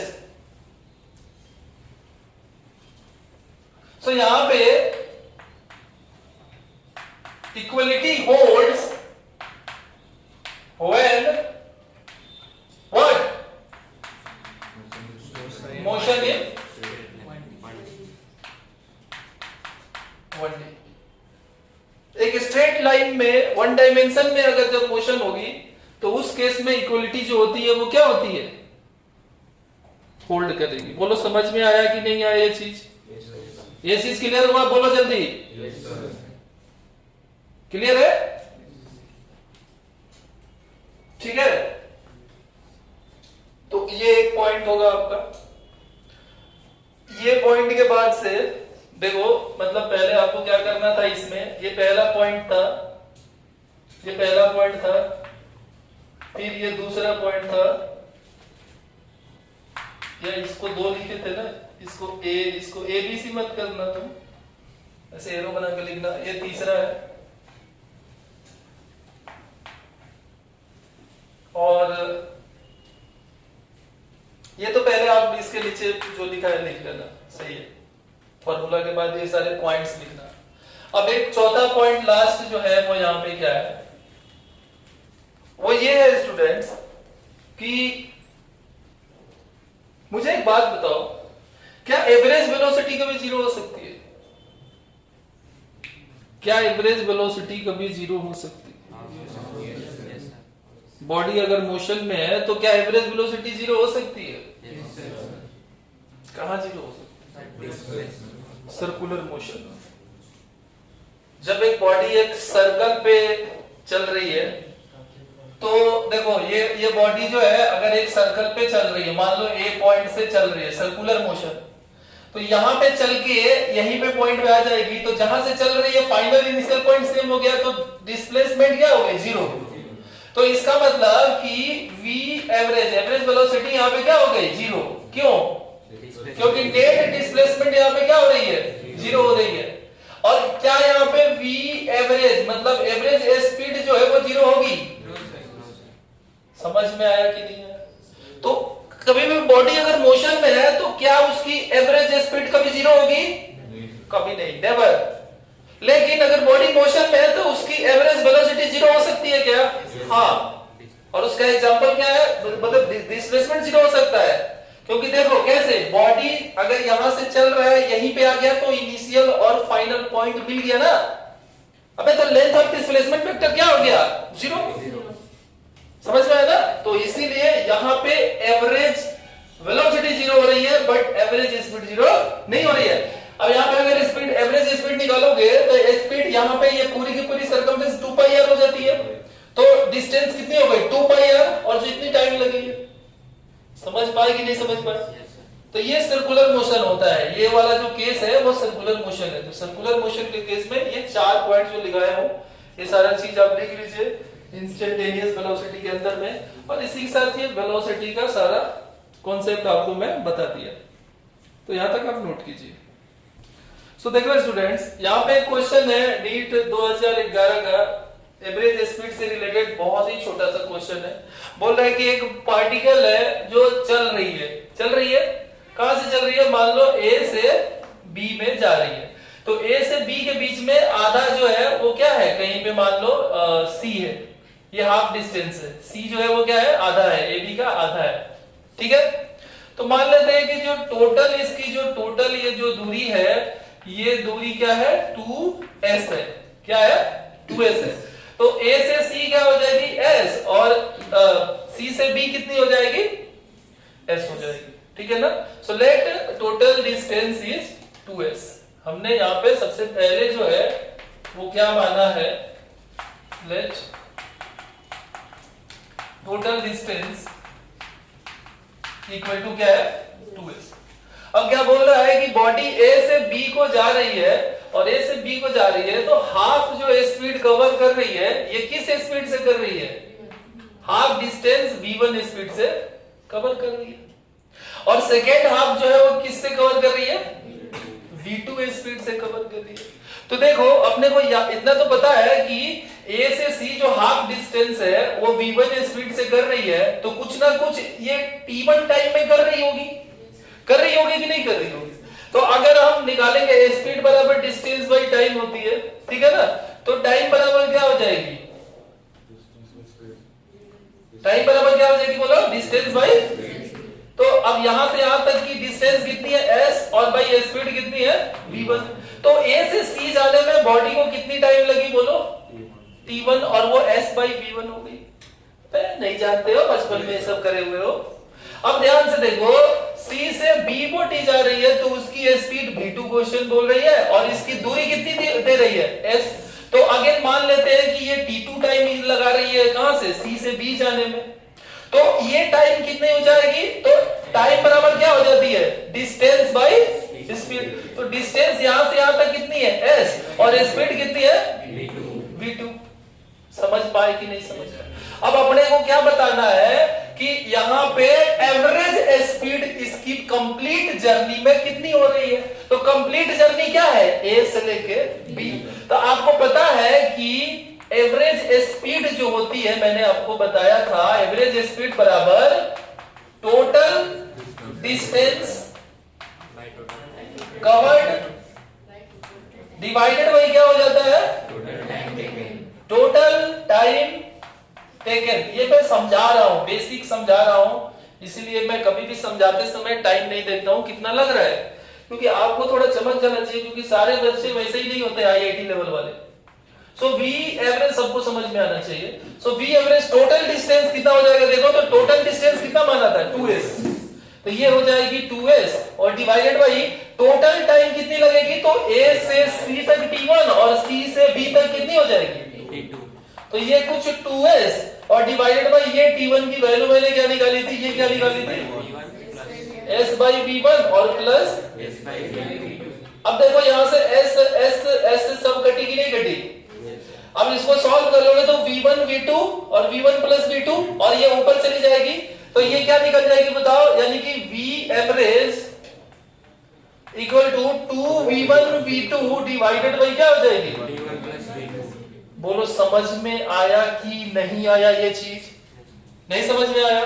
तो इतना आसान क्वेश्चन है। तो क्वेश्चन बनाने का तरीका क्या है, जब भी कोई भी मोशन इन 1D है, मोशन इन 2D है, कोई भी क्वेश्चन है, फिजिक्स का कोई भी क्वेश्चन है आपको बनाना है, तो आपको हमेशा एक क्या बनाना चाहिए, रफ स्केच, एक रफ डायग्राम बनाओ। ये बनाओ और जब आप घर में बना रहे होते हो ना, तो ये मत सोचो कि 200 क्वेश्चन बना रहे हो। 200 क्वेश्चन बनाने से कुछ नहीं फायदा है।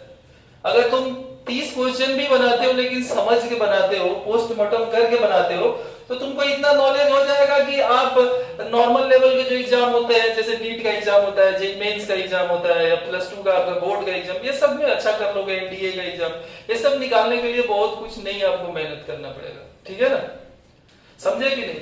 तो मैं आपको मतलब अच्छी तरीके से डेप्थ में पूरी की पूरी नॉलेज जो है वो और मतलब हायर लेवल के बहुत सारे क्वेश्चंस जो है दिमाग अगर रहेगा तो बनाओगे, तो एडवांस में जरूरत पड़ता है। बाकी के इतने सारे बाकी जो एग्जाम्स हैं उनको निकालने में कुछ बहुत बड़ी ये नहीं है कि आप नहीं निकाल पाओगे, ये नॉर्मल क्लास करके निकाल दोगे, समझ में आया ना?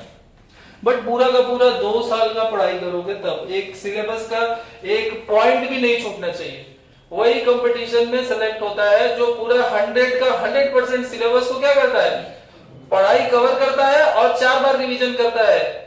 समझ में है ना? 4 बार रिवीजन करके तब जेईई मेंस में जाओ बैठने, नीट में जाओ बैठने के लिए, फिर देखो कैसे निकलता है।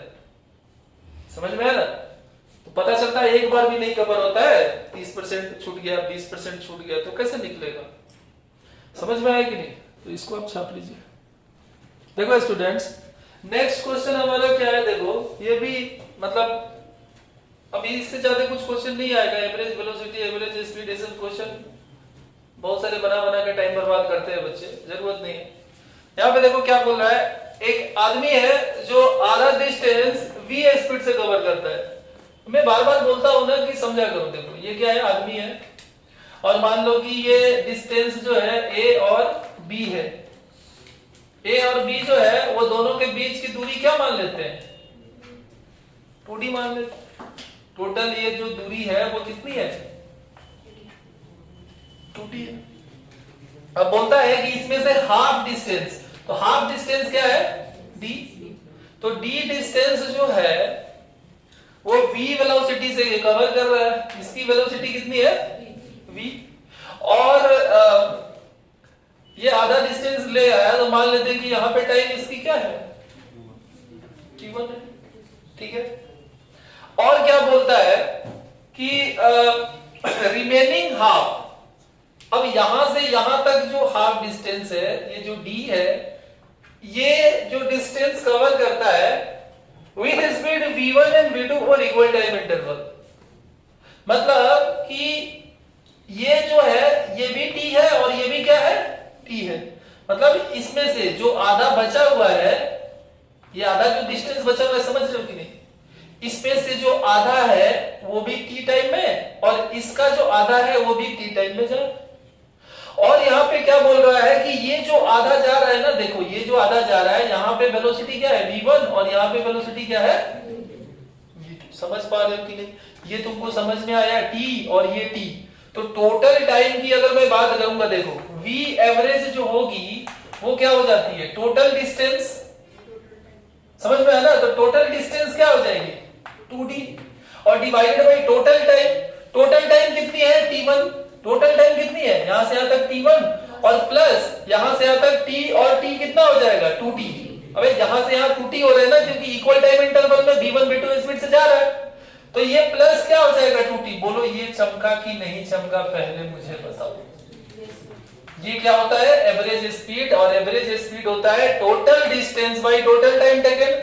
क्वेश्चन में बोल रहा था कि आधा जो दूरी है, मतलब ये जो d डिस्टेंस है यहां से वो t1 टाइम से जा रहा है, और बचा हुआ जो आधा दूरी है, मतलब ये जो d डिस्टेंस है वो इक्वल टाइम, मतलब t और t इक्वल टाइम इंटरवल में v1 और v2 स्पीड से जा रहा है। बोलो समझ पाए कि नहीं। अब अपने को क्या निकालना है t1। तो देखो मुझे एक बात बताओ, यहां से t इक्वल टू क्या हो जाता है, टाइम बराबर क्या हो जाता है डिस्टेंस बाई, अरे स्पीड बराबर क्या हो जाता है डिस्टेंस बाई टाइम। तो टाइम बराबर क्या हो जाएगा डिस्टेंस बाई। अब बात ये समझ में आ रहा है। तो यहां से हमारी जो t1 आएगी, देखो यहां से जो हमारी t1 आएगी ये, तो ये t1 इक्वल टू क्या हो जाएगी, time equal to distance, distance कितनी है t, और अपॉन क्या हो जाएगी v। बोलो समझ में आया कि नहीं आया। अब आप ध्यान से देखना कि ये t कैसे निकालेंगे। तो यहां से मुझे एक बात बताओ स्टूडेंट्स, कि यहां से आप क्या देख रहे हो कि ये पूरी की पूरी जो डिस्टेंस है, ठीक है ना, पूरी की पूरी डिस्टेंस है। डिस्टेंस बराबर क्या हो जाएगा v इंटू टी, नहीं समझे। यहां से देखो ना, यहां से डिस्टेंस बराबर v इंटू टी नहीं हो जाएगी, v इंटू टी होगी ना, नहीं समझे। तो अब यहां से देखो, यहां से जो ये डिस्टेंस है, ये जो डिस्टेंस है वो कितनी हो जाएगी, ये d बराबर क्या हो जाएगी v1 इंटू टी। भाई लोग ये v1 इंटू टी नहीं हो जाएगी, v1 इंटू टी ये दूरी, अरे ये आधी वाली दूरी, और ये आधी वाली दूरी कितनी हो जाएगी v2 इंटू क्या हो जाएगी। बोलो बात समझ में आया कि नहीं। और ये टोटल जो दूरी यहां से यहां तक थी वो कितनी थी d थी।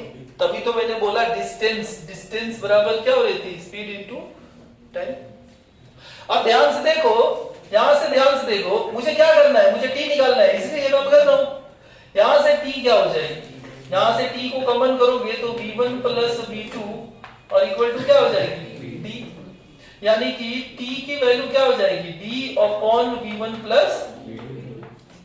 ये तुमको समझ में आया कि नहीं आया बताओ। t equal to v1 plus v2 कैसे निकला, समझ में आया कि नहीं आया।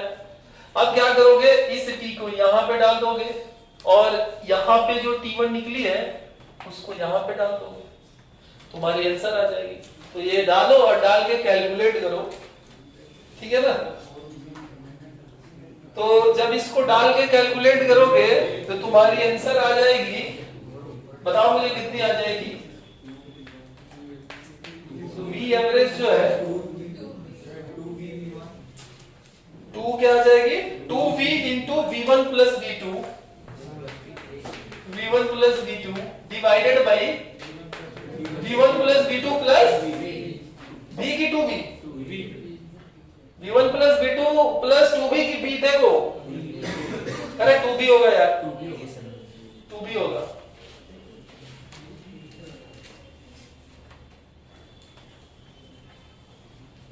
बोलो ये चीज क्लियर हुआ कि नहीं। ये क्वेश्चन चमका या बाउंस हो गया, नहीं चमका। तो देखो आपको कोई भी क्वेश्चन बनाना है तो आपको क्या करना है, रफ स्केच बनाना है। देखो यहाँ पे ना ये जो रफ स्केच मैंने बताया, ये जो रफ स्केच मैंने बनाया है, ये चीज आपके कॉपी में खुद से होना चाहिए। मैं तो एंट्रेंस देने जा नहीं रहा हूं, ये सब इमेजिन करने मानने आना चाहिए। मैं फिर से बोल देता हूं कि यहाँ पे ए और बी के बीच की दूरी मैंने 2d माना। क्वेश्चन बोल रहा था कि इसमें से ए बी का आधा दूरी मतलब डी दूरी वो जो है वो v स्पीड से जा रहा है, और क्या बोलता है कि जो बची हुई डी दूरी है, आधा दूरी है, वो इक्वल टाइम इंटरवल में v1 और v2 स्पीड से जा रहा है, तो टोटल एवरेज स्पीड निकालना था। तो एवरेज स्पीड क्या हो जाती है, total distance by total time taken. तो टोटल डिस्टेंस यहां से यहां 2t है, ये 2t हो गया। टोटल टाइम टेकन मान लिया कि ये a से b आने में t1 टाइम लगा, और प्लस यहां से यहां आने में जितनी टाइम लगेगी, तो यहां से आधा आने में t लग रहा है और यहां से यहां आने में t लग रहा है, तो ये बाई प्लस क्या हो जाएगी, 2t हो जाएगी। अब यहाँ पे मुझे ये वाला तो आसानी से निकाल लूंगा कि जो देखो स्पीड बराबर डिस्टेंस बाई टाइम, ये याद रखना बचपन का फॉर्मूला। तो यहां से t1 equal to d by b हो जाएगा, d बाई b, ये तो t1 आसानी से निकल गया।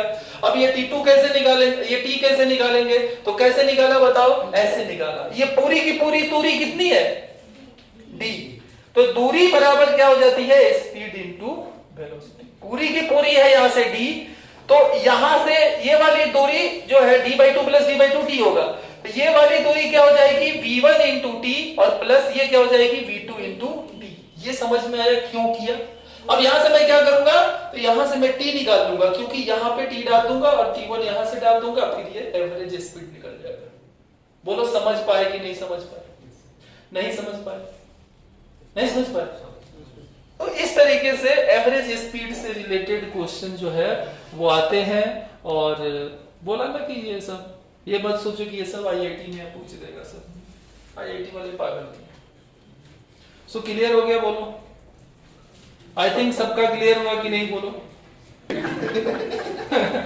so, देखो यहाँ पे क्वेश्चन है कि a girl covers 5 equal distances with velocity v1 v2 v3 speed v1 v2 v3 v4 and v5, then find her average speed। देखो अगर डिस्टेंस कवर करता है इक्वल डिस्टेंस को, तो वहां पे 4d मानते, 5 कर रहा है तो टोटल डिस्टेंस को 5d मान लेंगे, 3 करता तो 3d मान लेते, 7 करता तो 7d मान लेते, n करता तो nd मान लेंगे। तो यहाँ पे डायरेक्ट आंसर निकल जाएगा v एवरेज। अभी बताया कि कैसे डायरेक्ट अभी लिखना है, तो ये नीट में ऐसे सवाल आ सकता है, आया भी हुआ है, अभी करवाया।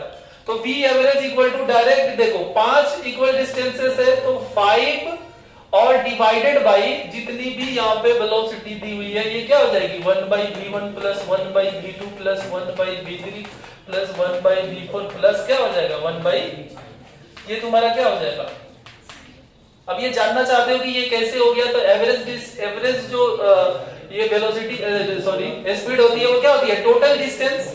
तो टोटल डिस्टेंस क्या हो जाएगी, बोला ना 5d, 5 रहेगा तो 5d मांगना, 4 रहेगा तो 4d, 3 रहेगा तो 3d, 2 रहेगा तो 2d, divided by total distance by total time. तो पहला वाला का टाइम t1 होगा, इसका t1, इसका t2, t3, t4, t5 होगा, तो t1 इक्वल टू क्या हो जाएगा, d by v1 plus d by v2 plus d by v3 plus d by ऐसे करके आएगा कि नहीं। और फाइनली सारे के सारे d d d d d cut जाएगा कि नहीं, तो आंसर ये वाला आया कि नहीं आया, तो फाइनली आंसर आएगा। समझे कि नहीं, समझे कि नहीं समझे। तो इस तरीके क्वेश्चन का पैटर्न समझ में आया कि नहीं, खासतौर पर नीट स्टूडेंट्स के लिए ये वाली सवाल जो है वो पूछती है, जैसे इस तरीके से। क्लियर है, नहीं क्लियर है। सो देखो स्टूडेंट्स, अभी हम लोगों ने वेलोसिटी पढ़ा, वेलोसिटी के अंदर में एवरेज वेलोसिटी और इंस्टेंटेनियस वेलोसिटी पढ़ा, ठीक है ना। अब नेक्स्ट हमारा जो छठा है वेरिएबल काइनेमेटिक्स के अंदर में, वो क्या है, एक्सेलरेशन। तो एक्सेलरेशन क्या हो जाती है, लिखिएगा, it is rate of change of velocity with respect to time. It is rate of change of velocity, WRT मतलब with respect to time। So acceleration जो होती है वो क्या हो जाती है, rate of change of velocity। किसी भी बॉडी की वेलोसिटी हर सेकेंड में किस रेट में चेंज हो रही है, इसको हम लोग क्या बोलते हैं, एक्सेलरेशन बोलते हैं, ठीक है ना। अब यहाँ पे दूसरा पॉइंट ये लिखिएगा कि ये एक वेक्टर क्वांटिटी होती है। क्या होती है, ये एक वेक्टर क्वांटिटी होती है, एक्सेलरेशन एक वेक्टर क्वांटिटी होती है, ठीक है ना। अच्छा, उसके बाद से इसकी SI यूनिट जो होती है वो हो जाएगी, देखो, चेंज इन वेलोसिटी पर सेकेंड, तो ये क्या हो जाएगी, मीटर पर सेकेंड और फिर बाई पर सेकेंड, यानी कि मीटर पर सेकेंड स्क्वायर। इसकी यूनिट क्या हो जाती है, मीटर पर सेकेंड स्क्वायर। कैसे हो गया, चेंज इन वेलोसिटी पर सेकेंड इज एक्सेलरेशन, ठीक है ना। तो वेलोसिटी का मीटर पर सेकेंड होता है डिवाइडेड बाय सेकेंड, तो मीटर पर सेकेंड स्क्वायर। समझ पा रहे हो कि नहीं समझ पा रहे हो। अब इसकी डायमेंशन जो है ऑलरेडी बताए हुए हैं, वो क्या हो जाएगी, m0 L इनवर्स 2। समझ पा रहे हो, ठीक है ना। अब एक्सेलरेशन जो होती है, देखो, अगर वेलोसिटी बढ़ रही है, बॉडी की वेलोसिटी क्या हो रही है, बढ़ रही है, तो एक्सेलरेशन क्या हो जाएगी, पॉजिटिव हो जाएगी। जैसे आप अपना बाइक को चला रहे हो ना, तो एक्सीलरेटर झाड़ रहे हो, किसी को देखते हो तो, ठीक है ना, आसपास में हरियाली देखते हो तो क्या करते हो, एक्सीलरेटर झाड़ते हो, ठीक है। नहीं झाड़ते हो तो झाड़ोगे आगे चल के। ऐसे साइकिल में कुछ नहीं होगा, पैडल मारते रह जाओगे, इंप्रेशन कुछ नहीं बनेगा। तो बाइक रहेगा ना, तो उसमें ऐसे एक्सेलरेशन, तो अगर आपका क्या हो जाएगा, बोलो, if velocity is increasing then acceleration is positive, लिख लेना। if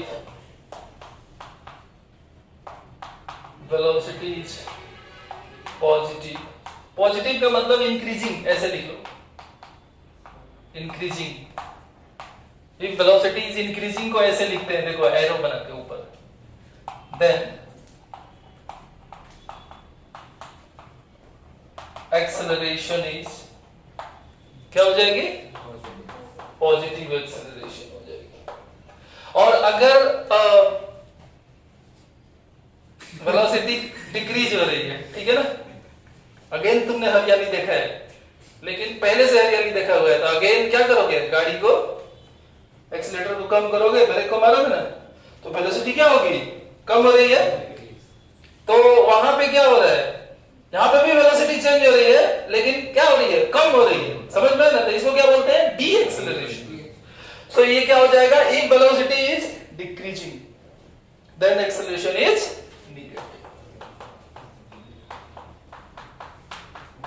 if velocity is decreasing then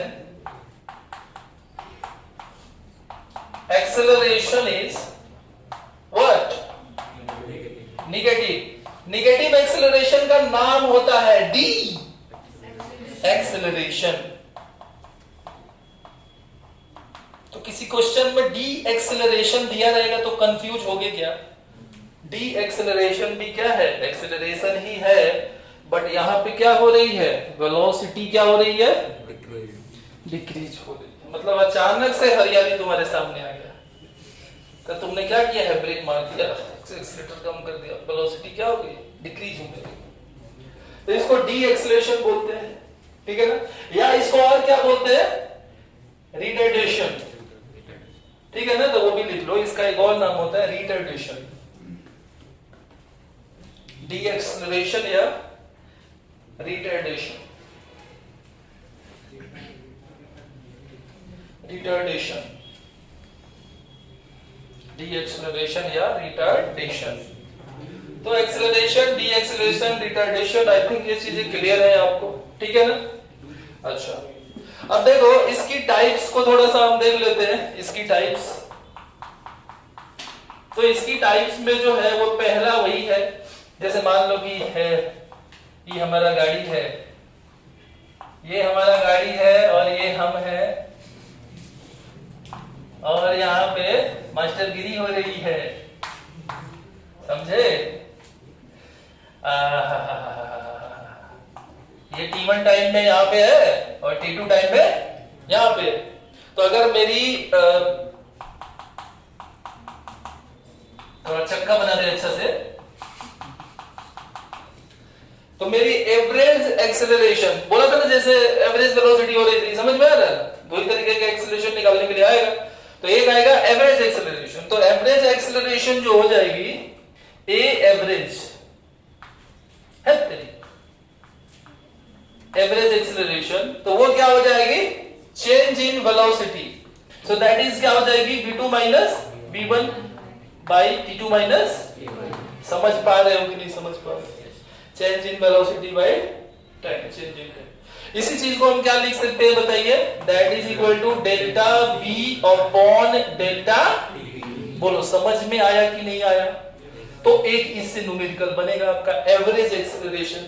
जैसे एवरेज स्पीड होती है, एवरेज वेलोसिटी होती है, एवरेज एक्सेलरेशन होती है, सेम टू सेम एक ही जैसे चीज नहीं, मतलब ये सब एक ही जैसे निकालते हो। वैसे ही सेकेंड ईयर में करंट इलेक्ट्रिसिटी पढ़ोगे, एवरेज करंट भी क्या होगा ऐसे ही निकालोगे। सुनाई दे रहा है? एवरेज करंट, करंट इलेक्ट्रिसिटी पढ़ोगे सेकेंड ईयर में, एवरेज करंट भी वैसे ही निकालते हैं। समझ में आया? Average speed, average velocity, average acceleration, average current सब कैसे निकलेगा? एक ही जैसा, एक ही फॉर्मूला है, ठीक है ना? अच्छा, और दूसरा आप खुद ही बता दोगे, इसके नीचे ही आएगा क्या? नहीं आएगा, कोई बात नहीं, मैं ऊपर लिखेगा इंस्टेंटेनियस एक्सेलरेशन। तो स्टूडेंट्स ये मेरे औकात से बाहर चला गया, ये बहुत ऊपर चला गया। अरे तो देखो, हाँ यहां पे लिखो